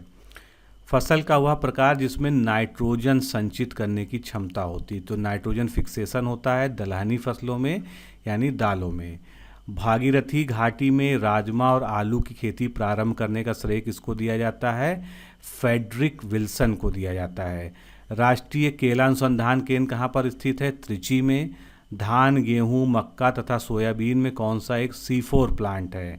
तो आप जानते हैं प्लांट का भी वर्गीकरण होता है उनके जो है रिस्पायरेटरी साइकिल के आधार पर, जो है उनके जो मेटाबॉलिक प्रोसेस उसके आधार पे। तो C3 प्लांट, जितने भी प्लांट्स हम लोग कॉमनली देखते हैं वो सब C3 होते हैं, लेकिन C4 इसमें से कौन सा है? मक्का है। बासमती चावल की रोपाई हेतु उपयुक्त बीज दर क्या है? 15 से 20 किलोग्राम प्रति हेक्टेयर। भारत में गेहूं, चावल, गन्ना और तिलहन फसलों में से किस फसल के अंतर्गत उसके शुद्ध सकल कृषि क्षेत्र से सिंचित क्षेत्र का सर्वाधिक प्रतिशत है? तो ये प्रतिशत है गन्ने का, यानी इसका जो सिंचित क्षेत्रफल है वो ज़्यादा है उसके शुद्ध सकल कृषि क्षेत्र से। आगे चलते हैं, कुछ फसल हैं उनकी बीमारियां हैं उसको सुमेलित करते हैं हम। गन्ने में कौन सी बीमारी होती है? Red rot. धान में खैरा डिजीज़ होती है, खैरा रोग होता है। अरहर में उकटा या बिल्ट होता है। और आलू में कौन सा होता है रोग? झुलसा, जिसको इंग्लिश में हम कहते हैं लेट ब्लाइट ऑफ पोटैटो। कौन सा मसाला भारत में काला सोना के रूप में जाना जाता है? काली मिर्च को काला सोना कहते हैं। पूसा सुगंधा 5 एक सुगंधित किस्म है किसकी? धान की। भारत में हरित क्रांति का जनक किसे कहा जाता है? एम एस स्वामीनाथन को। 1903 में भारत की प्रथम चीनी मिल कहाँ पर स्थापित हुई थी? पीसीएस का क्वेश्चन है ये प्रतापपुर में स्थापित की गई थी। कहाँ पर है ये? उत्तर प्रदेश के देवरिया में। राष्ट्रीय बागवानी परिषद या राष्ट्रीय बागवानी बोर्ड की स्थापना हुई थी वर्ष 1984 में। फसल और बीमारी देखते हैं। गेहूं में करनाल बंट डिजीज़ होती है, बाजरा में अरगट डिजीज़ होती है, मटर में बुकनी डिजीज़ जिसको पाउडरी मिल्ट्यू कहते हैं, तो ये पाउडरी मिल्ट्यू होता है मटर में। और चना में उकठरा या विल्ट रोग होता है। आगे चलते हैं, भारत, चीन, इंग्लैंड और यूएसए 4 देश दिए हैं। इनमें कौन सा एक देश दलहनी फसलों का मुख्य उत्पादक तथा उपभोक्ता है? तो सबसे बड़ा उत्पादक और उपभोक्ता दोनों ही दलहनी फसलों का भारत है। उत्पादन इसका जो है लगभग 22.5% है और उपभोग उससे ज़्यादा है, क्योंकि तभी जो है भारत को कभी कभी दालों का आयात करना पड़ता है। कल्याण सोना, सोनार 64, सरबती सोनारा और सोनालिका अभी हमने इसमें पढ़ा है। तो गेहूं की कौन सी प्रजाति प्रेरित उत्वर्धन यानी इंड्यूस्ड म्यूटेशन के द्वारा विकसित की गई है? सोनारा 64। विश्व में सब्जियों का सर्वाधिक उत्पादन करने वाला देश कौन सा है? चाइना। और इस मामले पे भारत द्वितीय है। धान की उत्पत्ति कहाँ की मानी जाती है? धान जो है दक्षिण पूर्व एशिया की ओरिजिन या नेटिव माना जाता है। भारत के किस राज्य में गन्ने की खेती के अंतर्गत सर्वाधिक भूमि है? उत्तर प्रदेश में। कंचन एक उन्नत किस्म है किसकी? आंवला की। विश्व में चुकंदर के 2 सबसे बड़े उत्पादक देश कौन से हैं? रूस और फ्रांस, ये सबसे बड़े 2 उत्पादक हैं। कपास का प्रति हेक्टेयर उत्पादन विश्व में किस देश में सर्वाधिक है? तो प्रति हेक्टेयर जिसको हम उत्पादकता कहते हैं, प्रोडक्टिविटी कहते हैं, वो ऑस्ट्रेलिया में सर्वाधिक है। पूसा RH10, पूसा सुगंधा 3, पूसा सुगंध 5, पूसा बासमती 1, इनमें से कौन सी बासमती चावल की एक हाइब्रिड वैरायटी है? तो पूसा RH10 ये क्या है? बासमती धान की हाइब्रिड किस्म है। राज 3077 एक प्रजाति है गेहूं की। पंजाब, हरियाणा, उत्तर प्रदेश, मध्य प्रदेश में से किसमें धान की उत्पादकता सबसे ज़्यादा है? तो धान की उत्पादकता की अगर हम बात करेंगे तो सबसे ज़्यादा पंजाब में है। राई, उड़द, मक्का और गेहूं में से कौन वर्ष भर बोई जाने वाली फसल है? मक्का। पीताम्बरी किसकी एक प्रजाति है? पीताम्बरी जो है सरसों की एक प्रजाति है। यूएसए के फ्लोरिडा, हवाई, कैलिफोर्निया और एरिजोना ये सब यूएसए के स्टेट्स हैं। इनमें से किसमें कॉफ़ी का उत्पादन होता है? हवाई द्वीप में। आगे चलते हैं, खेती और उनका नामकरण। तो फूलों की खेती को हम क्या कहते हैं? फ्लोरिकल्चर कहते हैं। फसलों की खेती को हम एग्रोनॉमी कहते हैं। सब्जियों की खेती को हम ऑलरीकल्चर कहते हैं। और फलों की खेती को हम पोमोलॉजी कहते हैं। ये प्रश्न जो है प्रायः पूछे जाते हैं एग्जाम में। विश्व के किस देश में धान की उत्पादकता सबसे ज़्यादा है? चीन में। विश्व का धान जीन बैंक कहाँ है? मनीला में है, जो कि फिलीपींस में है। मिर्च की तीक्ष्णता का क्या कारण होता है? तो मिर्च में जो है कैप्सेसिन पाया जाता है। कैप्सेसिन नामक जो है केमिकल कंपाउंड होता है जिसकी वजह से उसमें तीखापन होता है। रतन, प्रतीक, महाते ओरा नामक फसल प्रजाति की खेती की अनुमति केंद्रीय कृषि मंत्रालय ने दे दी है। ये फसलें जो है किसकी जो हैं, ये मतलब ये प्रजातियां किस फसल की? ये सभी खेसारी दाल की हैं। भूमध्य सागरीय कृषि, प्राच्य कृषि, व्यापारिक कृषि और व्यापारिक बागवानी में से किस कृषि क्षेत्र छोटे क्षेत्रों में अधिक मानव श्रम की आवश्यकता होती है? तो इनमें सबसे ज़्यादा मानव श्रम चाहिए व्यापारिक बागवानी कृषि क्षेत्र में। पंजाब, हरियाणा, गुजरात और महाराष्ट्र में से किस राज्य की कृषि नीति में कृषि को उद्योग का दर्जा दिया गया है? तो कृषि को उद्योग का दर्जा दिया गया है महाराष्ट्र राज्य में। रबी फसलों के लिए 19-20 के विपणन मूल्य में गेहूं का न्यूनतम समर्थन मूल्य यानी एमएसपी का कितना रखा गया था? 1925 रुपये प्रति कुंटल। भारत की सार्वजनिक वितरण प्रणाली की व्यवस्था की शुरुआत कब की गई थी? 1950 में। अभिजीत सेन समिति की रिपोर्ट के अनुसार न्यूनतम समर्थन मूल्य यानी एमएसपी का निर्धारण किस लागत के आधार पर किया जाना चाहिए? C2 लागत के आधार पर। चाय, कॉफ़ी, रबड़ व तंबाकू के मूल्यों में उतार चढ़ाव को नियंत्रित करने के उद्देश्य से मूल्य स्थिरीकरण कोष की स्थापना के प्रस्ताव का अनुमोदन कब किया गया था? 20 फरवरी 2003 को। भारतीय खाद्य निगम की स्थापना किस सन में हुई थी?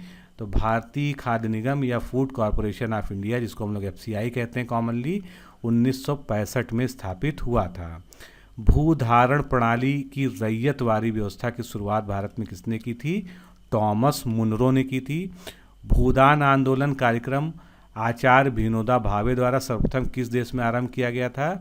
तो ये जो है सबसे पहले आंध्र प्रदेश में शुरू हुआ था। लक्षित सार्वजनिक वितरण प्रणाली में गरीबी रेखा के नीचे वाले परिवार यानी BPL परिवार के निर्धारण का मानक क्या है?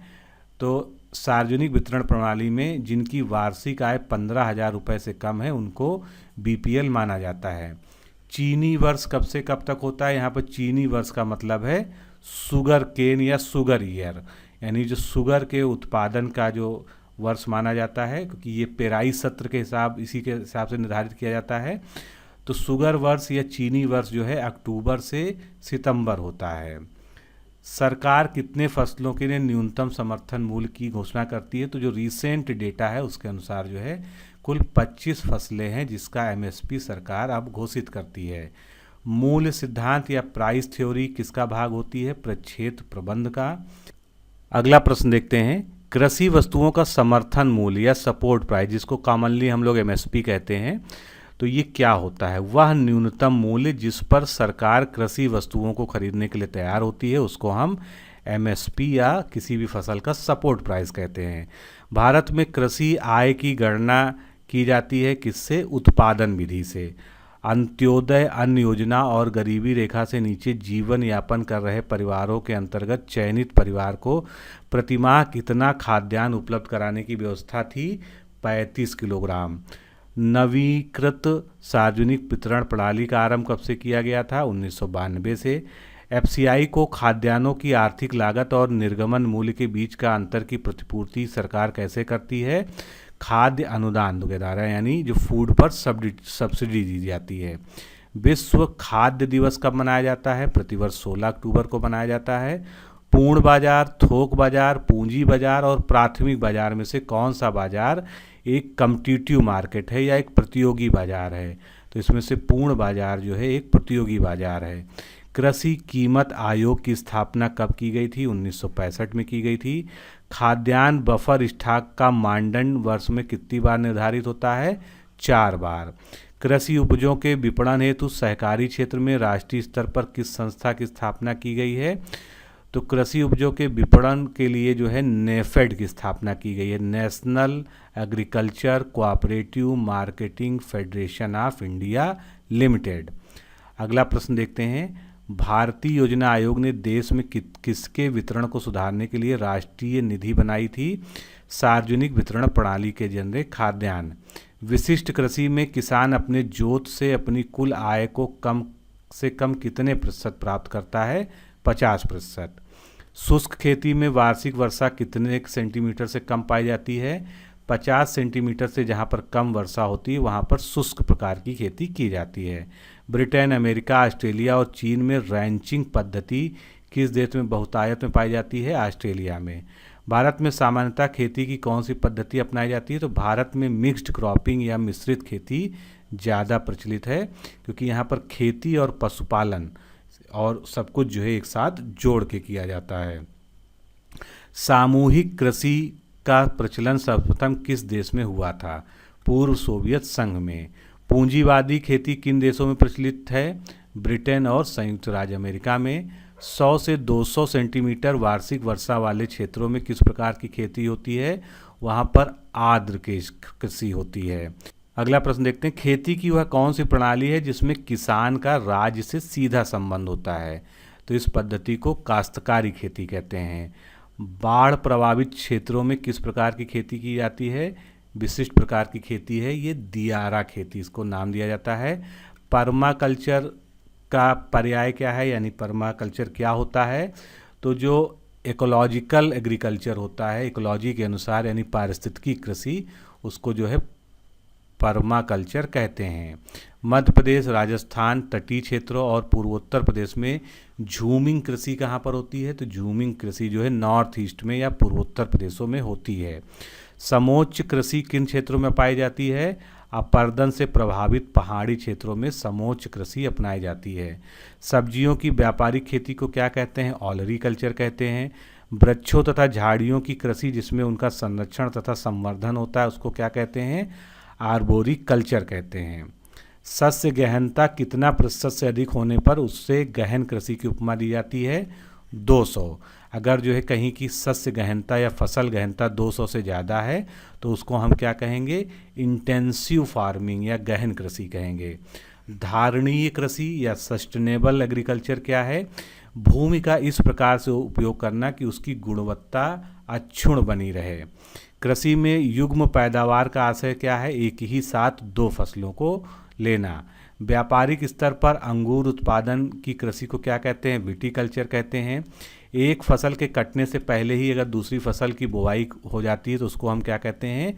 ओवरलैपिंग कृषि या ओवरलैपिंग सस्यन। नागालैंड, असोम, मध्य प्रदेश तथा आंध्र प्रदेश में से किस राज्य में झूमिंग कृषि होती है? तो अभी पीछे हमने बात की कि जितने भी नॉर्थ ईस्ट के राज्य हैं उनमें झूमिंग कृषि फेमस है, तो नागालैंड में जो है झूमिंग कृषि होती है। भारत में ग्रामीण अवस्थापना विकास कोष कार्यक्रम को क्रियान्वित करने वाली संस्था कौन सी है? नाबार्ड। सहकारी बैंक, ग्रामीण बैंक, क्षेत्रीय ग्रामीण बैंक और सूक्ष्म वित्त यानी माइक्रो फाइनेंस संस्थाओं में से कौन सी संस्था कृषि तथा संबंधित क्षेत्रों को सर्वाधिक ऋण या क्रेडिट या साख प्रदान करती है? तो जितने भी वाणिज्यिक बैंक हैं जिनको कॉमर्शियल बैंक कहते हैं वो सबसे ज़्यादा कृषि क्षेत्र को क्रेडिट देते हैं। मिश्रित खेती की प्रमुख विशेषता क्या होती है? पशुपालन और शस्य उत्पादन को एक साथ करना, यानी पशुपालन भी होना और फसलों की खेती भी, तो उसको हम मिक्स्ड क्रॉपिंग या मिश्रित खेती कहते हैं। स्टॉक फार्मिंग क्या है? पशुओं का प्रजनन जो है स्टॉक फार्मिंग कहलाता है। पंजाब, हरियाणा, उत्तर प्रदेश और तमिलनाडु, इन 4 राज्यों में से कौन भारत में ठेकेदारी कृषि या कॉन्ट्रैक्ट फार्मिंग को लागू करने में अग्रणी राज्य है? पंजाब राज्य। केन्या की नोबेल पुरस्कार विजेता वांगरी मथाई किस क्षेत्र में अपने योगदान के लिए जानी जाती हैं? धारणीय विकास के लिए, सस्टेनेबल डेवलपमेंट के लिए। भारत में शुरू की गई स्वाभिमान योजना का किससे संबंध है? ग्रामीण बैंकिंग से। भारत में बैंकों द्वारा प्राथमिक क्षेत्र ऋणादान से तात्पर्य अधोलिखित को ऋण देने से है। तो किसको ऋण देना? कृषि को, दुर्बल आय वर्ग को और लघु एवं छोटे उद्यमों को। भारत में कृषि उत्पादों के बाजार को किसके अधीन विनियमित किया जाता है? राज्यों द्वारा अधिनियमित कृषि उत्पाद विपणन समिति अधिनियम के अधीन इसको विनियमित किया जाता है। कृषि उत्पाद में काष्ठ के हल यानी लकड़ी के हल के स्थान पर इस्पात के हलों का उपयोग किसका एक उदाहरण है? पूंजी बढ़ाने वाली प्रौद्योगिकी की प्रगति। गन्ने का उचित एवं लाभप्रद कीमत जिसको एफआरपी कहते हैं, इसका अनुमोदन कौन करता है? इसका अनुमोदन किया जाता है आर्थिक मामलों की मंत्रिमंडलीय समिति ने। अभी हाल ही में एक एग्जाम में ये पूछा गया था। प्रच्छन्न बेरोजगारी का सामान्य अर्थ क्या होता है? श्रमिक की सीमांत उत्पादकता शून्य है। और उसका उदाहरण क्या है? कृषि, जैसे कृषि में जो है आवश्यकता से अधिक लोग इन्वॉल्व होते हैं, जितना उत्पादन नहीं होता है उससे ज़्यादा जो है लोग उसमें जो है लगे होते हैं, क्योंकि कृषि जो है कहीं ना कहीं एक पारिवारिक व्यवसाय भी है। केंद्र सरकार ने राष्ट्रीय फ्लोर लेवल न्यूनतम मजदूरी यानी national floor level minimum wages को बढ़ाकर कितना कर दिया गया है? तो जो 2019 से बढ़ाया गया था उसके अनुसार 178 रुपये प्रतिदिन कर दिया गया है। भारत में मृदा अपक्षय समस्या वेदिका कृषि, वनोन्मूलन, उष्णकटिबंधीय जलवायु में से किससे संबंधित है? तो मृदा अपक्षय की जो समस्या है ये वनों के उन्मूलन से संबंधित है। बृहत मैदान के पुराने जलोढ़ मिट्टी को क्या कहते हैं? बांगर कहते हैं। पुरानी जलोढ़ को बांगर कहते हैं और नवीन जलोढ़ को क्या कहते हैं? भाबर कहते हैं। भारत में किस मृदा का सर्वाधिक क्षेत्रफल पाया जाता है? जलोढ़ मृदा का। मृत्तिकामयी, अत्यधिक लसलसी, अपारगम्य और सूखने पर फटने वाली गुणों से युक्त मिट्टी कौन सी होती है? काली मिट्टी। कैलिफोर्निया के वैज्ञानिक ऑर्नोन के अनुसार पौधों के लिए कुल 16 तत्व आवश्यक होते हैं, जिनको हम क्या कहते हैं? इसेंशियल प्लांट न्यूट्रिएंट्स या एलिमेंट्स कहते हैं। तो 16 माने गए थे पहले, लेकिन अब कुल संख्या इनकी 18 हो गई है। तो वो कौन से 2 आवश्यक तत्व हैं जो बढ़ा दिए गए हैं? ये महत्वपूर्ण क्वेश्चन है। 17वां तत्व जो है इसमें सोडियम शामिल कर लिया गया है, 18वां जो है इसमें कोबाल्ट कर लिया गया है। बांगर तथा खादर मृदाएं किस पोषक तत्व से समृद्ध होती हैं? तो इनमें पोटास और चूना की अधिकता होती है। चाय, कॉफ़ी, रबर और काजू की खेती के लिए कौन सी मृदा उत्तम मानी जाती है? लैटराइट मिट्टी। क्रॉप लॉगिंग किसके परीक्षण की एक विधि है? फसल उत्पादन हेतु पौधों की पोषण आवश्यकताओं को जानने के लिए पादप विश्लेषण की एक विधि है। पीडोजेनेसिस के अंतर्गत किसका अध्ययन किया जाता है? मृदा के निर्माण का। पेडो मतलब होता है मृदा, जेनेसिस मतलब होता है निर्माण। तो मृदा के निर्माण का अध्ययन या सॉइल फॉर्मेशन का अध्ययन पेडोजेनेसिस में किया जाता है। आर्द्र एवं शुष्क मौसम के क्रमिक परिवर्तन के कारण निच्छालन का सर्वाधिक प्रक्रिया के फलस्वरूप कौन सी मृदा विकसित होती है? लैटराइट। मैनग्रोव वनस्पति किस मृदा में पाई जाती है? मैनग्रोव जो है दलदली मृदा में पाई जाती है। अगला प्रश्न देखते हैं। बेसाल्ट चट्टान खनिज पर किस मृदा का विकास हुआ है? काली मृदा का। ग्रेनाइट, नीस और सिस्ट जैसे प्राचीनतम परिवर्तित चट्टानों की टूट फूट से किस मृदा का विकास हुआ है? काली मृदा का। एंटीसॉल गण के अंतर्गत भारत की कौन सी मिट्टी रखी जाती है? एंटीसॉल जो है एक ऑर्डर है, एक गण है, तो इसमें जो है नवीन जलोढ़ मृदा को सम्मिलित किया जाता है। एक तरह का ये क्लासिफिकेशन है। 7वां सन्निकटन मृदा वर्गीकरण की पद्धति के अनुसार दक्षिण भारत की काली मृदा किस ऑर्डर में रखी गई है? तो इस काली मिट्टी जो है ये वर्टिसॉल में रखी जाती है। मृदा कणाकार में क्ले कण का जो है कितना व्यास होता है? तो क्ले का जो व्यास होता है वो 0.002 मिलीमीटर से कम होता है। मृदा परिच्छेदिका में पौधों की अधिकांश जड़ें किस संस्तर में फैली होती हैं? ए संस्तर में। मृदा परिच्छेदिका मतलब क्या होता है? मिट्टी का अगर जो है हम ट्रांसवर्स सेक्शन काटते हैं तो हमको उसमें मिट्टी की कई सारी लेयर्स दिखती हैं और एक एक लेयर को एक एक होराइजन कहते हैं। ओ से शुरू होके ये जो है ABC नीचे तक चलती है। तो जो पौधों की अधिकांश जड़ें होती हैं वो कहाँ तक फैली होती हैं? वो ए होराइजन तक फैली होती हैं। लवणीय तथा क्षारीय मृदा में कौन से फल लगाए जाते हैं? तो अमरूद, आंवला, फालसा और जामुन इत्यादि जो है इसमें लगाए जाते हैं। दक्षिण भारत की काली मृदाएं किस गण संवर्ग का प्रतिनिधित्व करती हैं? अभी हमने देखा वर्टिसॉल का। 0.5 से 1% तक, थोड़ा सा ये गलत टाइप हो गया है। पौधों की वृद्धि सामान्यतः किस मृदा pH के मध्य होती है? तो पौधों की जो सबसे अच्छी ग्रोथ होती है, ऑप्टिमम ग्रोथ होती है, उसके लिए pH चाहिए मिट्टी का 6 से 7.5, यानी ना बहुत ज़्यादा एल्कलाइन ना बहुत ज़्यादा एसिडिक। वह मिट्टी जो वायु द्वारा उड़ाकर दूसरे स्थान पर पहुंचा दी जाती है उसको कौन सी उपमा दी जाती है? तो उसको वातोड़ मिट्टी कहते हैं। पौधों की वृद्धि सामान्यतः किस मृदा pH के मध्य होती है? 6 से 7.5 के बीच। मृदा में खनिज पदार्थ की कितनी मात्रा पाई जाती है? 40 से 45% तक। क्ले कण का आकार कितना होता है? क्ले का आकार जो है 0.002 मिलीमीटर से कम व्यास होता है इसका। मृदा परिच्छेदिका यानी सॉइल प्रोफाइल, इसको हिंदी इंग्लिश में क्या कहते हैं? सॉइल प्रोफाइल का कौन सा संस्तर मतलब होराइजन, तो कौन सा संस्तर जो है सबसे अधिक उपजाऊ तथा पौधों की दृष्टि से महत्वपूर्ण होता है? ए संस्तर, जिसको टॉप सॉइल भी कहते हैं। नेक्स्ट क्वेश्चन देखते हैं। किस प्रकार का मृदा जल मतलब सॉइल वाटर, जो पानी में ट्रैप रहता है मिट्टी में, तो जो पानी जो है मिट्टी में ट्रैप रहता है उसको मृदा जल कहते हैं। पौधों के पोष दृष्टिकोण से उपयोगी होता है तो इसको क्या कहते हैं? केशिका जल यानी कैपिलरी वाटर। जब मिट्टी होती है तो ज़मीन के नीचे जो है मिट्टी में कई सारी जो है कैपिलरीज बन जाती हैं, केशिका बन जाती हैं, तो इसी में जो वाटर होता है वो जो है पौधों के विकास के लिए, उनके पोषण के लिए आवश्यक होता है, या यूँ कह लीजिए कि पौधे जो है इसी पानी का सबसे अच्छा उपयोग कर पाते हैं। किस प्रकार की मृदा में कार्बनिक पदार्थ की मात्रा सर्वाधिक पाई जाती है? पीट मृदा में। औसत रूप से मृदा में कार्बन नाइट्रोजन का अनुपात कितना होता है? 10 या 12:1, यानी 10:1 या 12:1। पौधों के लिए आवश्यक सूक्ष्म पोषक तत्व की वर्तमान में कितनी मानी जाती हैं? तो ये कुल 9 सूक्ष्म पोषक तत्व हैं, माइक्रो एलिमेंट्स हैं। Manganese, copper, zinc, cobalt, chlorine, sodium, iron, molybdenum और बोरान।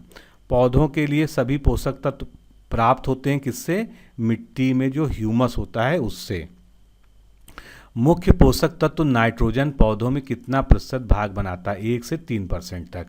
दलहनों में वायुमंडलीय नाइट्रोजन के स्थिरीकरण हेतु यानी नाइट्रोजन फिक्सेशन के लिए किस सूक्ष्म तत्व, किस माइक्रो एलिमेंट की सर्वाधिक आवश्यकता होती है? मॉलिब्डेनम की। बहुत महत्वपूर्ण कोई प्रश्न है ये। फास्फोरस, पोटेशियम, नाइट्रोजन और कार्बन में से प्रोटीन के संश्लेषण के लिए कौन सा तत्व आवश्यक है? नाइट्रोजन। गोबर गैस का प्रमुख दहनशील गैस मीथेन लगभग कितना प्रतिशत होता है? 50 से 60%। धान के खेत में जैव उर्वरक के तौर पर सर्वाधिक उपयुक्त जैव उर्वरक कौन सा है? अजोला है। भारत में अवनालिका अपर्दन से सर्वाधिक प्रभावित कौन सा क्षेत्र है? अवनालिका अपर्दन यानी कैपिलरी इरोजन। तो कौन सा क्षेत्र है ये? मालवा का पठार। भारत में किस प्रदेश में ऊसर मृदाओं का क्षेत्रफल सर्वाधिक है? तो उत्तर प्रदेश में ऊसर मृदाएं सर्वाधिक पाई जाती हैं। 1.2 मिलियन हेक्टेयर लगभग यहाँ पर मिट्टी जो है ये क्षेत्रफल के हिसाब से ऊसर है। अब उर्वरक और उनमें नाइट्रेट का प्रतिशत कितना होता है देख लेते हैं। अमोनियम सल्फेट में 20.5%, सोडियम नाइट्रेट में 16%, कैल्शियम अमोनियम नाइट्रेट में 25% और यूरिया में 46%। तो ये बहुत महत्वपूर्ण है, इसको याद रखिएगा। आगे चलते हैं। मृदा में अघुलनशील फास्फोरस को घुलनशील बनाने में उपयोगी जीवाणु किस वर्ग के होते हैं? स्यूडोमोनास वर्ग के। अमोनियम सल्फेट, डीएपी, जिप्सम तथा बिना बुझा चूना में क्षारीय मृदा का उपचार करने के लिए, क्षारीय मृदा को सुधारने के लिए किसका प्रयोग करते हैं हम? जिप्सम का प्रयोग करते हैं। अब पोषक पदार्थों के प्रकार हैं और उनकी संज्ञा क्या है? तो पोटास युक्त उर्वरक को काइनाइट कहते हैं, नाइट्रोजन युक्त उर्वरक यूरिया है, भारी कार्बनिक खाद कौन सी है? FYM है, और हल्की कार्बनिक खाद कौन सी है? बोन मील है। आगे चलते हैं। 1 हेक्टेयर बराबर कितना एकड़ होता है? 2.47 एकड़ होता है। मृदा अपर्दन प्रक्रियाओं का सही क्रम क्या है? तो सबसे पहले अपुष्परण अपर्दन होता है, फिर अपर्दन होता है परत वाला, उसके बाद रिल अपर्दन होता है, फिर अवनालिका अपर्दन होता है। अवनालिका अपर्दन इसमें सबसे ज़्यादा खतरनाक होता है। कॉपर, गंधक, आयरन तथा मैग्नीशियम में से कौन सा तत्व वनस्पति तेल यानी वेजिटेबल ऑयल के निर्माण में सहायक होता है? गंधक या सल्फर। क्लोरोफिल की संरचना के लिए कौन सा तत्व आवश्यक है? बहुत ही महत्वपूर्ण प्रश्न है ये। क्लोरोफिल के लिए मैग्नीशियम की आवश्यकता होती है। भारतीय मृदा में सामान्यतः किस तत्व का अभाव पाया जाता है? नाइट्रोजन कम पाई जाती है। कौन सा जीव चावल की फसल के लिए जैव उर्वरक का कार्य कर सकता है? नील हरित शैवाल या BGA यानी ब्लू ग्रीन एल्गी। जैव उर्वरक प्रवाल मूल, कवल मूल, लाइकेन, इनमें से कौन सा एक कवकों यानी फंजाई के और उच्चतर पादपों के जड़ों के बीच का आपसी सहचर्य है या सिम्बायोसिस है? तो ये है कवक मूल्य। रेगुर किसका नाम है? रेगुर काली मिट्टी का एक अन्य नाम है। राइजोबियम प्रजाति में कौन सी प्रजाति सोयाबीन की जड़ों में गांठ बनाती है? Rhizobium japonicum. ये जो है सोयाबीन की जड़ों में नोड्यूल्स का फॉर्मेशन करती है। चलिए सुमेलन करते हैं। एजोस्पाइरिलम क्या है? ये घास कुल के फसलों की जड़ के भीतर और जड़ों पर उगता है। एजेटोबैक्टर क्या है? युक्ताजीवी नाइट्रोजन जैवीकरण जीवाणु यानी नाइट्रोजन फिक्सिंग बैक्टीरिया है ये। वैम फास्फोरस अंतर्ग्रहण में सहायता करता है। एजोला ये एक जलीय फर्म है जो कि प्लव्यमान होता है यानी तैरता रहता है। वह दलहनी फसल जिसमें प्रायः मैदानी क्षेत्रों में सहजीवी नाइट्रोजन स्थिरीकरण नहीं होता है, फ्रेंच बीन में नहीं होता है। लेग हीमोग्लोबिन पाई जाती है लेग्यूम मूल ग्रंथियों में, और लेग्यूम मूल ग्रंथियां कहाँ बनती हैं? जो दलहनी फसलें होती हैं उनकी जड़ों में। वर्मी कल्चर में कौन सा वर्म प्रयोग होता है? Thread worm. चिकने मृदा कण जिसको माइसिल्स कहते हैं, इसकी सतह होती है कैसी? निगेटिवली चार्ज होती है, यानी ऋणात्मक आवेशित होती है। मृदा कणों से संबद्ध होते हैं धनायन, जिनको हम कैटायन कहते हैं। उच्च धनायन विनिमय क्षमता यानी हाई कैटायन कैपेसिटी लक्षण है चिकने मृदा कणों का। मृदा से जल के साथ बह जाने की सामान्य प्रवृत्ति होती है किसमें? ऋणायनों में। बलुई मिट्टी या सैंडी सॉयल प्रायः पोषक तत्वों से न्यून होता है, यानी न्यूट्रिएंट डिफिशियंसी होती है उसमें, क्योंकि धनायन व ऋणायन दोनों ही मृदा कणों से संबंध नहीं रहते हैं। नई सुधारी गई ऊसर में हरी खाद के लिए सबसे उपयुक्त फसल कौन सी है? तो इसमें जो है सबसे उपयुक्त फसल है ढेंचा। किस मृदा को कम सिंचाई की आवश्यकता होती है? क्योंकि वह मृदा नमी को रोके रखती है, तो जलोढ़ मृदा जो है इसको कम सिंचाई की आवश्यकता होती है। क्लाइमेटिक, बायोटिक, इडेफिक और टोपोग्राफिक में कौन सा मृदा से संबंधित है? तो इसमें से मिट्टी संबंधित कौन सा है? इडेफिक। पर्णीय छिड़काव के लिए सबसे प्रचलित उर्वरक कौन सा है? यूरिया। संसार में सर्वाधिक भैंसों की संख्या कहाँ पर पाई जाती है? भारत में। भारत के संपूर्ण दूध उत्पादन में सर्वाधिक योगदान किस संवर्ग के पशु का है? भैंस का। संतुलित आहार के निमित्त एक व्यक्ति को प्रतिदिन कितना दूध लेने की संस्तुति की गई है? 226 ग्राम प्रतिदिन दूध लेना चाहिए। भारत में मृदा संरक्षण के अंतर्गत निम्नलिखित पद्धतियां प्रचलित हैं। कौन सी? क्रॉप रोटेशन जिसको सस्यावर्तन कहते हैं, बालू की बाड़, सैंड फेंसेस और विंड ब्रेक्स। नीले हरे शैवाल यानी ब्लू ग्रीन एल्गी की कुछ जातियों को अधोलिखित विशेषता उन्हें जैविक खाद के रूप में वर्धित करने में सहायक होती, क्योंकि जो है ब्लू ग्रीन एल्गी जो होती हैं ये जैविक खाद के रूप में प्रयोग की जाती हैं। तो उनमें एक ऐसी क्रियाविधि होती है जो वायुमंडलीय नाइट्रोजन को एक ऐसे नए रूप में परिवर्तित कर देती हैं जिससे फसल के पौधे आसानी से ग्रहण कर सकते हैं। आगे चलते हैं। मृदा का लवणी भवन मृदा में एकत्रित सिंचित जल के वाष्पीकृत होने से पीछे छूटे नमक और खनिजों से उत्पन्न होता है। सिंचित भूमि पर लवणी भवन का क्या प्रभाव पड़ता है? यानी अगर सिंचित भूमि पर जो है साल्ट का जमाव हो जाए, लवणी भवन मतलब साल्ट का जमाव होना, तो क्या होगा? कुछ मृदाओं को ये अपारगम्य बना देगी, यानी न नीचे से ऊपर कुछ जा सकेगा उसमें न्यूट्रिएंट या पानी, ना नीचे से ऊपर जा सकेगा ना ऊपर से नीचे आ सकेगा। पुंडीज नामक तैरती ठोस भूमि मिजोरम, नागालैंड, मणिपुर और असम में से किस राज्य में है? तो पुंडीज कहाँ पर है? मणिपुर में है। सघन पशु विकास कार्यक्रम किस पंचवर्षीय में शुरू किया गया था? तो ये तीसरी पंचवर्षीय योजना में शुरू किया गया था। भारत में ऑपरेशन फ्लड कार्यक्रम के जनक के रूप में किसको जाना जाता है? डॉक्टर वर्गीस कुरियन को। संसार में सर्वाधिक दूध उत्पादक गो नस्ल के रूप में कौन सी नस्ल सुप्रसिद्ध है? Holstein Friesian. ये सबसे ज़्यादा दूध देने वाली गाय की नस्ल है। विश्व में दूध की रानी की उपमा किस बकरी की नस्ल को दी जाती है? सानेन बकरी को। टॉमवर्थ किसकी नस्ल है? ये सुअर की नस्ल है। संसार में सुअरों की सर्वाधिक संख्या कहाँ पाई जाती है? चाइना में। बकरी की गर्भावधि कितने दिन की होती है? 150 दिन की। कार्निस, व्हाइट लेगहॉर्न, मिर्नोका, बसरा में से विश्व का सर्वाधिक अंडा उत्पादक मुर्गी की नस्ल कौन सी है? White leg horn. सर्वाधिक वसा की मात्रा किस नस्ल की भैंस में के दूध में मिलती है? भदावरी भैंस की। मछली मांस, बकरी मांस, दूध तथा अंडा में से किसका जैविक मूल्य सर्वाधिक होता है? तो जैविक मूल्य सर्वाधिक होता है अंडे का। मैरिनो नामक प्रजाति से सबसे ज़्यादा ऊन प्राप्त होता है। ये प्रजाति किस पशु की है? ये जो है भेड़ की है। गी क्या है? गी एक बकरी का जो है वैरायटी है। बकरी की ऊन के लिए सुप्रसिद्ध नस्ल कौन सी है? पश्मीना।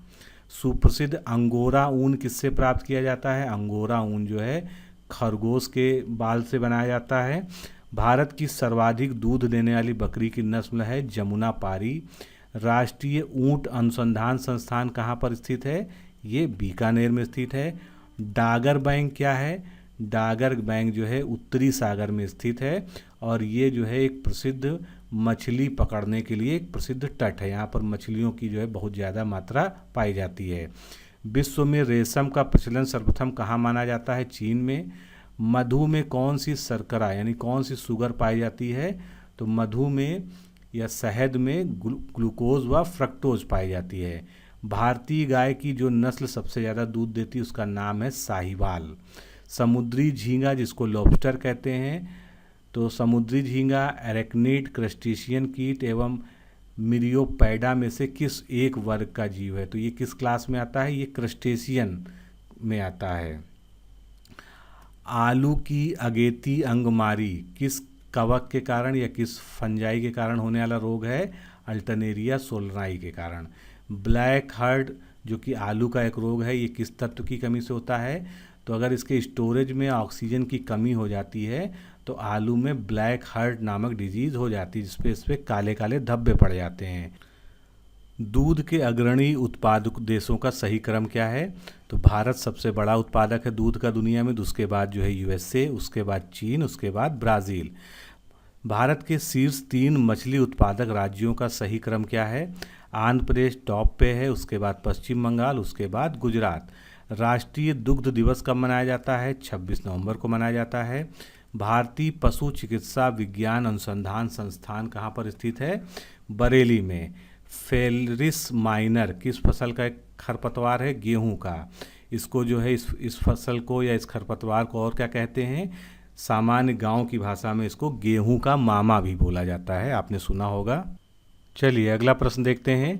1943 में बंगाल में आए भयंकर दुर्भिक्ष का कारण धान के किस रोग को माना जाता है? तो ये धान का रोग था भूरा पर्णचित्ती। गन्ना के बीज शोधन हेतु किस दवा या किस कवकनाशी यानी फंजीसाइड फंजाई को खत्म करने वाले दवा का प्रयोग किया जाता है? एल्गोल का। टिक्का डिजीज़ या टिक्का रोग किससे संबंधित है? ये मूंगफली का फसल का एक रोग है। पनामा रोग किससे संबंधित है? केले का रोग है। पायरिल्ला क्या है? एक कीट होता है। तो ये मक्का, कपास, ज्वार और गन्ना में से किस फसल का एक कीट है? गन्ना का। सैनिक कीट मुख्य किस फसल से संबंधित है? ये धान का एक कीट होता है। गुलाबी कीट किस फसल को बेकार कर देता है? कपास को। मकड़ी में कितनी जोड़े टांगे पाई जाती हैं, लेग्स पाई जाती हैं? 4 पेयर लेग्स पाए जाते हैं मकड़ी में। किन फलों में एकांतर फलन की समस्या पाई जाती है? आम और सेब में। एकांतर फलन क्या होता है? मान लीजिए इस साल फल आया, अगले साल नहीं आया, फिर अगले साल आया, तो गैप के साथ जो है फल आना।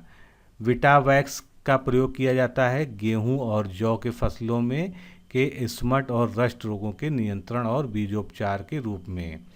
आगे चलते हैं, कुछ रोग हैं वो कैसे होते हैं ये देखते हैं। रानीखेत रोग बहुत फेमस है, ये वायरस डिजीज़ थी, वायरल डिजीज़ थी। मिल्क फीवर रोग ये कैल्शियम की कमी से होता है पशुओं में। थनैला रोग ये जीवाणु जनित होता है यानी बैक्टीरियल डिजीज होती है। और गिलराट ये है कवक जनित यानी फंजाई से होने वाला रोग है। आगे देखते हैं, भारत में किस कवकनाशी से गन्ने की पोरियों का उपचार किया जाता है? तो ये हैं एरिटॉन, एल्गोल और एविविट के द्वारा। कृमिनाशक दवाओं के रूप में किसका प्रयोग नहीं किया जाता है? बोरिक एसिड का। विषैले प्रभाव को दूर करने वाली औषधियों को क्या कहते हैं? एंटीटोड कहते हैं। खुरपका और मुंहपका, पोकनी, निमोनिया तथा फाउल फॉक्स में से कौन सी एक वायरल डिजीज़ नहीं है? तो इसमें से निमोनिया एक वायरल डिजीज़ नहीं। निमोनिया कैसी है? ये एक बैक्टीरियल डिजीज़ है, बाकी सभी जो है वायरल डिजीज़ हैं। नील जिह्वा रोग किन पशुओं से संबंधित है? ये गाय, भैंस और बकरी से संबंधित है। टाइफाइड क्षय रोग जिसको हम टीबी कहते हैं। बाटुलिज्म तथा हैजा में से वह कौन सा रोग है जो प्रायः बड़े पक्षियों में ही फैलता है? Typhoid disease. वह कौन सा ज्वर है या बुखार है जिससे शरीर का तापक्रम कम हो जाता है? तो इसको हम मिल्क फीवर कहते हैं, जिसके बारे में हमने पढ़ा कि ये कैल्शियम की कमी से होने वाला दुधारू पशुओं का रोग है। स्ट्रिप का परीक्षण किस रोग से संबंधित है? थैनैला रोग से।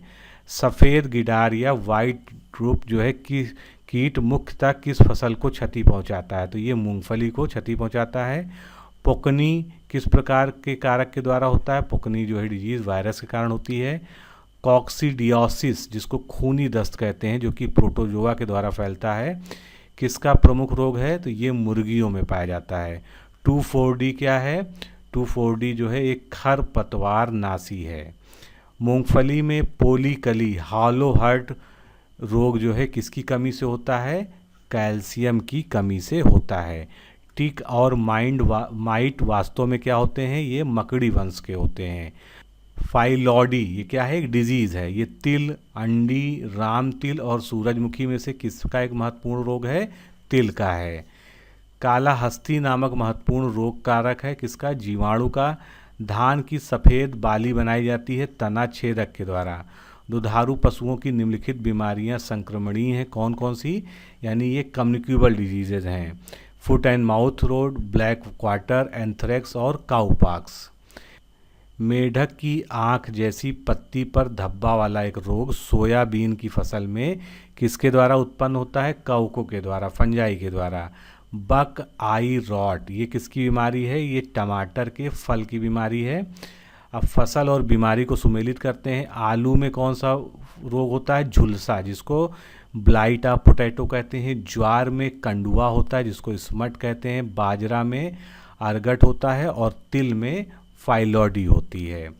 गल्ला गोदाम यानी ग्रेन जो स्टोरेज होता है, इसमें अनाजों पर लगने वाली प्रमुख फफूंदी या फंजाई कौन सी है? कैंडिडा।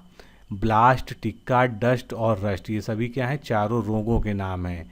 इनमें से कौन सी गेहूं के फसल का रोग है? तो इसमें से रस्ट डिजीज़ जो है ये गेहूं में होने वाला रोग है। पादप रोगों का सबसे अधिक उत्तरदायी कारक कौन सा है? फफूंदी है।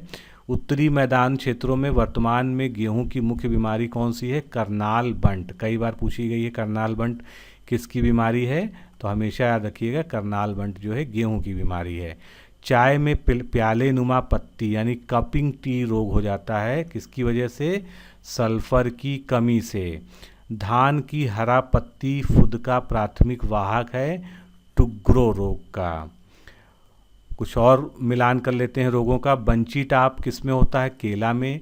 काला किट बीमारी होती है गेहूं में और रेड रॉट होता है शुगर केन या गन्ना में। प्रतिबंधित कीटनाशक है कौन सा? BHC। निम्नलिखित में से कौन सा सुमेलित है? गेहूं में कौन सा रोग होता है? गेहूंसा। आलू में पिछैती झुलसा, जिसको इंग्लिश में क्या कहते हैं हम? लेट ब्लाइट ऑफ पोटैटो कहते हैं। बाजरा में कौन सा रोग होता है? बाजरा में अर्गट होता है। दूध का धवल रंग यानी सफ़ेद रंग किसकी उपस्थिति के कारण होता है? कैसीन के कारण। अलवर राजस्थान के निकट एक गांव में स्थापित तरुण भारत संघ नामक प्रसिद्ध संस्था किसके लिए बनी है? वर्षा जल संचयन के लिए।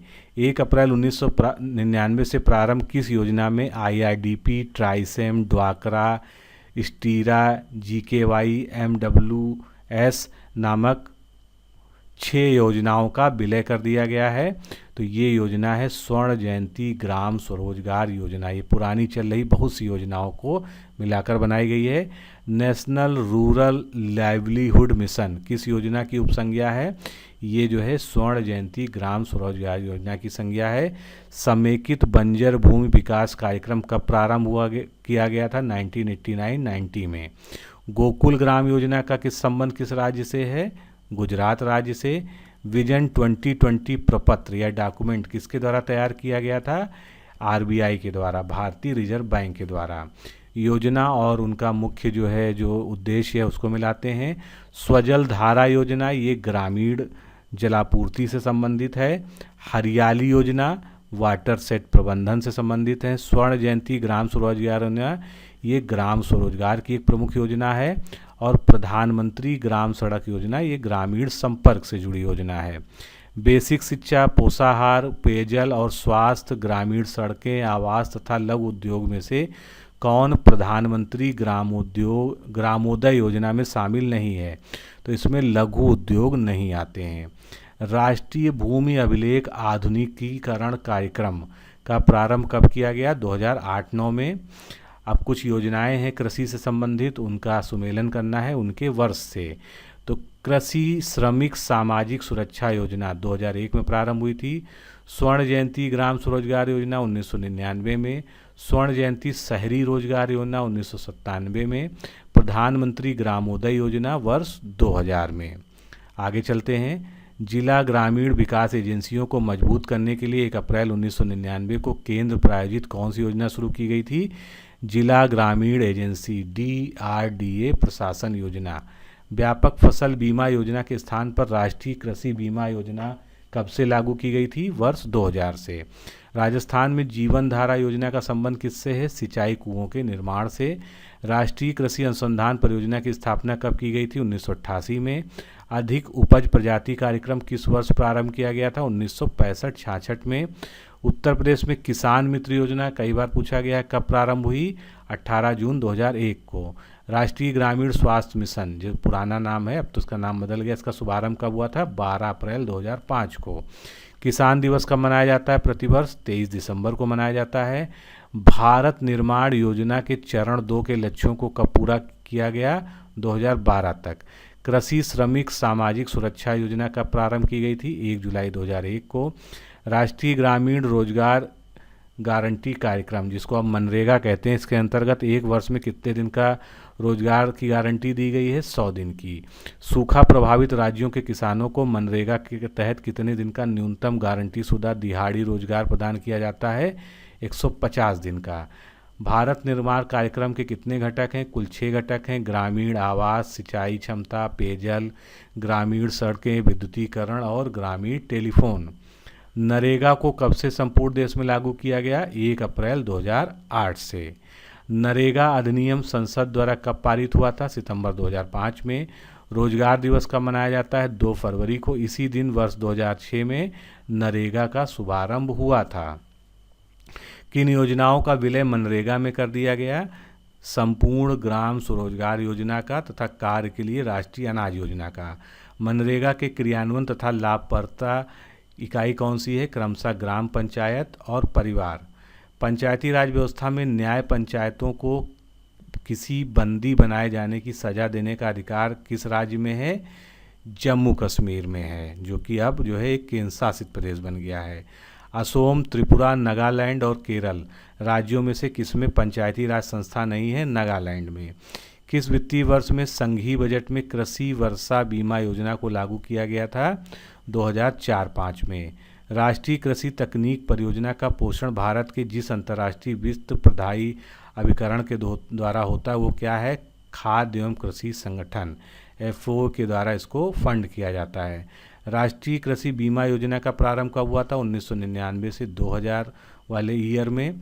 राष्ट्रीय ग्रामीण रोजगार गारंटी योजना अन्य रोजगार कार्यक्रमों से अलग है क्योंकि ये रोजगार की एक योजना न होकर एक कानूनी व्यवस्था, इसमें गारंटी मिलती है।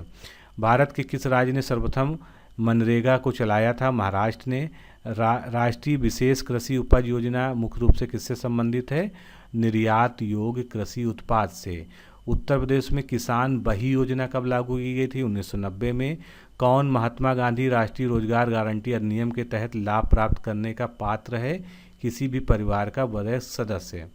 राष्ट्रीय ग्रामीण आजीविका मिशन ग्रामीण क्षेत्रीय निर्धनों के आजीविका विकल्पों को सुधारने का किस प्रकार प्रयास करता है? स्वयं सहायता समूहों को सशक्त बनाकर और कौशल विकास की सुविधाएं प्रदान करके। प्रथम भूमि विकास बैंक की स्थापना 1920 में कहाँ हुई थी? झांग नामक स्थान है पंजाब में। हाल ही में कृषि मंत्रालय द्वारा किसान पायलट कार्यक्रम आरंभ किया गया। यह कार्यक्रम किस उद्देश्य से आरंभ किया गया है? ये फसल बीमा के वितरण के लिए आरंभ किया गया है। भारत सरकार कृषि में नीम आलेपित यूरिया यानी नीम कोटेड यूरिया का उपयोग को प्रोत्साहित करती है क्योंकि नीम लेप मृदा में यूरिया के घुलने की दर को धीमा करता है। भारतीय दलहन अनुसंधान केंद्र कहाँ पर है? कानपुर में। भारतवर्ष में प्रथम कृषि विश्वविद्यालय की स्थापना कहाँ की गई थी? पंतनगर में। केंद्रीय धान अनुसंधान संस्थान कहाँ पर है? कटक। कटक कहाँ पर है? ये उड़ीसा में है। आगे चलते हैं। विश्व का धान जीन बैंक कहाँ पर है? फिलीपींस के मनीला में। राष्ट्रीय सरसों अनुसंधान केंद्र कहाँ पर स्थित है? भरतपुर राजस्थान में। केंद्रीय भेड़ एवं ऊन अनुसंधान संस्थान अंबिकानगर राजस्थान में। प्रयोगशाला से खेत तक कार्यक्रम कब शुरू हुआ था भारत में? 1979 में। प्रथम कृषि विज्ञान केंद्र की स्थापना भारत में सबसे पहले कहाँ हुई थी? पुडुचेरी में। भारत में पंचायती राज किस समिति की संस्तुति पर प्रारंभ हुआ था? बलवंत राय मेहता समिति की सिफारिश पर। कुछ संस्थानों को देख लेते हैं। राष्ट्रीय कृषि विपणन संस्थान जयपुर में स्थित है। राष्ट्रीय पौध संरक्षण प्रशिक्षण संस्थान हैदराबाद में है। राष्ट्रीय जैव उर्वरक विकास केंद्र गाजियाबाद में है। National bureau of soil survey and land unit planning Nagpur में है। कपार्ट का पूरा नाम क्या है? लोक कार्यक्रम एवं ग्रामीण प्रौद्योगिकी विकास परिषद, जिसकी स्थापना 1986 में हुई थी। फार्म स्कूलों की स्थापना कब और किसके द्वारा की गई? भारत सरकार के कृषि एवं सहकारिता विभाग द्वारा 13 जुलाई को। राष्ट्रीय खरपतवार विज्ञान अनुसंधान केंद्र कहाँ पर है? जबलपुर मध्य प्रदेश में। राष्ट्रीय ग्रामीण संस्थान कहाँ पर है? हैदराबाद में। केंद्रीय कृषि विश्वविद्यालय मेघालय, मणिपुर, नागालैंड और मिजोरम में से किस राज्य में स्थित है? मणिपुर में है। Indian institute of forest management कहाँ पर है? भोपाल में है। Central arid zone research institute कहाँ पर है? जोधपुर राजस्थान में। सुमेलित करते हैं। जवाहरलाल नेहरू कृषि विश्वविद्यालय ये कहाँ पर है? जबलपुर एमपी में। सरदार वल्लभ भाई पटेल कृषि एवं प्रौद्योगिकी विश्वविद्यालय मेरठ में उत्तर प्रदेश में। इंदिरा गांधी कृषि विश्वविद्यालय रायपुर छत्तीसगढ़। आचार्य एनजी रंगा एग्रीकल्चर यूनिवर्सिटी गुंटूर आंध्र प्रदेश में। नेशनल शुगर इंस्टीट्यूट काफ़ी बार प्रश्न पूछा गया, कहाँ पर है? कानपुर में। International crop research institute for the semi arid tropics कहाँ पर है? भारत में, हैदराबाद में। भारतीय किसान यूनियन की स्थापना कब हुई थी? 1985 में। शीला घर मृदा विज्ञान संस्थान कहाँ पर है? इलाहाबाद यानी वर्तमान प्रयागराज में। कुछ बोर्ड हैं प्रसिद्ध, उनके मुख्यालय देख लेते हैं। कॉफ़ी बोर्ड भारत का, उसका मुख्यालय बेंगलोर में है। रबर बोर्ड का कोट्टायम में है। चाय बोर्ड का या टी बोर्ड का केरला में है। तंबाकू बोर्ड का गुंटूर आंध्र प्रदेश में है। भारतीय मसाला अनुसंधान संस्थान कहाँ पर स्थित है? कालीकट केरल में। गांव में स्वयं सहायता समूह बनाया जाता है सदस्यों के स्वयं की सहायता हेतु। केंद्रीय उपोष्ण बागवानी संस्थान कहाँ पर स्थित है? लखनऊ में। बहुत बार पूछा गया प्रश्न ये। सस्य वानिकी का राष्ट्रीय शोध केंद्र झांसी में स्थित है। National academy of agriculture research management कहाँ पर है? हैदराबाद में। कौन सी कृषि पद्धति 21वीं सदी की कृषि हेतु आवश्यक मानी जा रही है? पारिस्थितिकी कृषि, जिसका अन्य नाम क्या है? पर्माकल्चर। कृषि में विभिन्न किस्मों के उर्वरक एनपीके का उपयोग किस संतुलित अनुपात में किया जाना चाहिए? 4:2, 2:1। तो 4:2:1 के अनुपात में एनपीके का इस्तेमाल होना चाहिए। मूल स्थिरीकरण कोष की स्थापना का अनुमोदन किन फसलों के लिए किया गया है? चाय, कॉफ़ी, रबड़ और तंबाकू के लिए। नई राष्ट्रीय कृषि नीति में कृषि विकास लक्ष्य कितना प्रतिशत निर्धारित किया गया था? 4%। पंजाब के अलावा बासमती चावल के निर्यात क्षेत्र की स्थापना किस राज्य में की गई है? उत्तराखंड में। केंद्रीय विपणन समितियों का कार्यक्षेत्र होता है जिला स्तर पर। सदाबहार क्रांति भारत में कृषि उत्पादन बढ़ाने के लिए उपयोग में लाई थी किसने? एमएस स्वामीनाथन के द्वारा। ड्रिप सिंचाई पद्धति का जन्म कहाँ माना जाता है? इजराइल में। छिड़काव सिंचाई किन स्थानों के लिए सर्वोत्तम विधि है? रेगिस्तानी क्षेत्रों के लिए। किसान क्रेडिट कार्ड वार्षिक समीक्षा की शर्त कितने वर्षों के लिए वैध है? 3 वर्ष के लिए। सोयाबीन, अंडा, मशरूम और उर्द में किसमें प्रोटीन सबसे ज़्यादा होता है? तो सबसे ज़्यादा प्रोटीन जो है मशरूम में होता है। भारतीय किसानों की वित्तीय आवश्यकताओं को पूर्ति हेतु अल्पकालीन ऋण कितने अवधि के लिए प्रदान किया जाता है? 15 माह के लिए। सामाजिक वानिकी योजना को कब प्रारंभ किया गया था? 1976 में।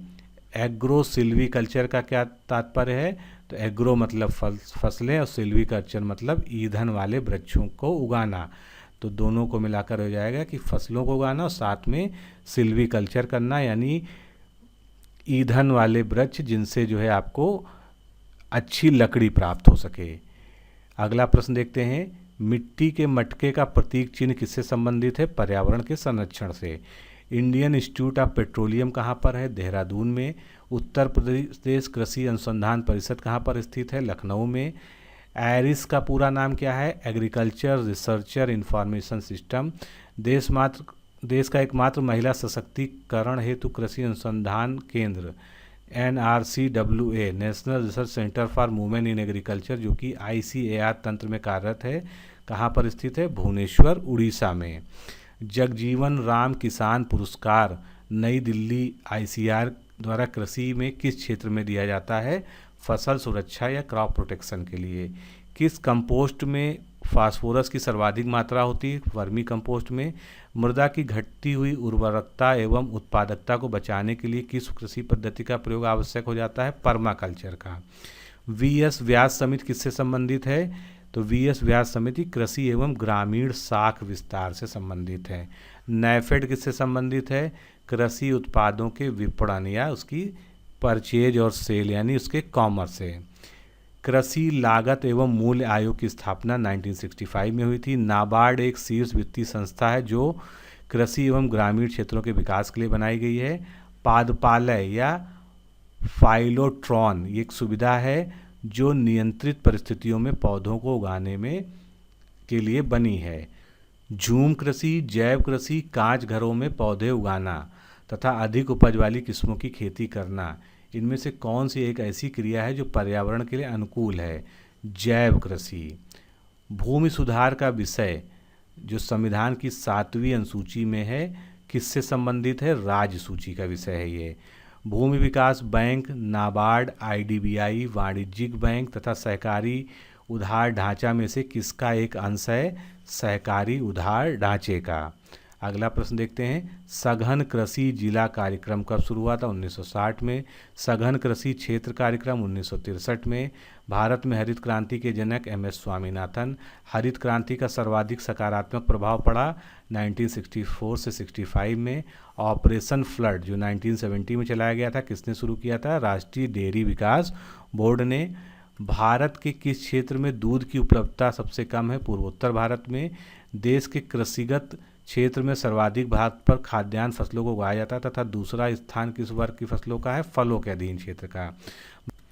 अगला प्रश्न देखते हैं। भारत में प्रति व्यक्ति प्रति वर्ष अंडों की खपत लगभग कितनी है? 79 जो है ये 2018-19 के अनुसार। कृष्ण क्रांति का संबंध किस क्षेत्र से है? वैकल्पिक ऊर्जा से। उस क्रांति को कौन सी संज्ञा प्रदान की गई है जिसके अंतर्गत कृषि क्षेत्र के सभी अवयवों को समन्वित विकास की अवधारणा समाहित है? इसको इंद्रधनुषी क्रांति कहते हैं। ताजे जल के मछली उत्पादन में भारत का विश्व में कौन सा स्थान है? दूसरा। गुलाबी क्रांति का संबंध झींगा मछली के उत्पादन से है। तिलहन प्रौद्योगिकी मिशन को कब प्रारंभ किया गया था? 1986 में। धूसर क्रांति का जो है फर्टिलाइजर प्रोडक्शन यानी उर्वरक उत्पादन से संबंध है। केंद्रीय आलू संस्थान कहाँ पर स्थित है? कुफरी, शिमला में। 2017 में भारत में मछली का उत्पादन विश्व में कौन से स्थान पे था? तीसरे स्थान पे, और प्रथम स्थान था चीन का। इंडियन सोसाइटी ऑफ एग्रोनॉमी की स्थापना कब हुई थी? 1958 में। भारत के समग्र मछली उत्पादन में किस क्षेत्र का योगदान सर्वाधिक है? अंतर्देशीय का। खाद्यान्नों की कृषि सबसे पहले कहाँ प्रारंभ हुई थी? नवपाषाण काल में। भारत में हरित क्रांति की जन्मस्थली कौन सी है? पंतनगर। राष्ट्रीय कृषि विपणन संस्थान कहाँ पर स्थित है? जयपुर में। भारत में नाबार्ड बैंक किनको किनको जो है फाइनेंस करता है, किनको किनको वित्त उपलब्ध कराता है? अनुसूचित व्यापारिक बैंकों को, क्षेत्रीय ग्रामीण बैंकों को और राज्य भूमि विकास बैंक को। पीली क्रांति या येलो रिवॉल्यूशन किससे संबंधित है? तिलहन के उत्पादन से। 1995-96 में स्थापित ग्रामीण अवस्थापना विकास कोष का हिसाब रखता है राष्ट्रीय कृषि एवं ग्रामीण विकास बैंक। वाटर जेट टेक्नोलॉजी का प्रयोग किसमें किया जाता है? सिंचाई में। ट्राइसेम कार्यक्रम जो है कब प्रारंभ हुआ था? अगस्त 1979 में। NIEP अक्टूबर 1980 में और SGSY अप्रैल 1999 में। हरा सोना तथा झूठा सोना की उपमा दी जाती है। हरा सोना कहते हैं अफीम को, झूठा सोना कहते हैं पायराइट को। कौन सा केंद्रीय मंत्रालय जैव डीजल यानी बायोडीजल मिश्रण का कार्यान्वयन नोडल मंत्रालय के रूप में कर रहा है? ग्रामीण विकास मंत्रालय। केंद्रीय मृदा संरक्षण बोर्ड की स्थापना हुई है 1953 में।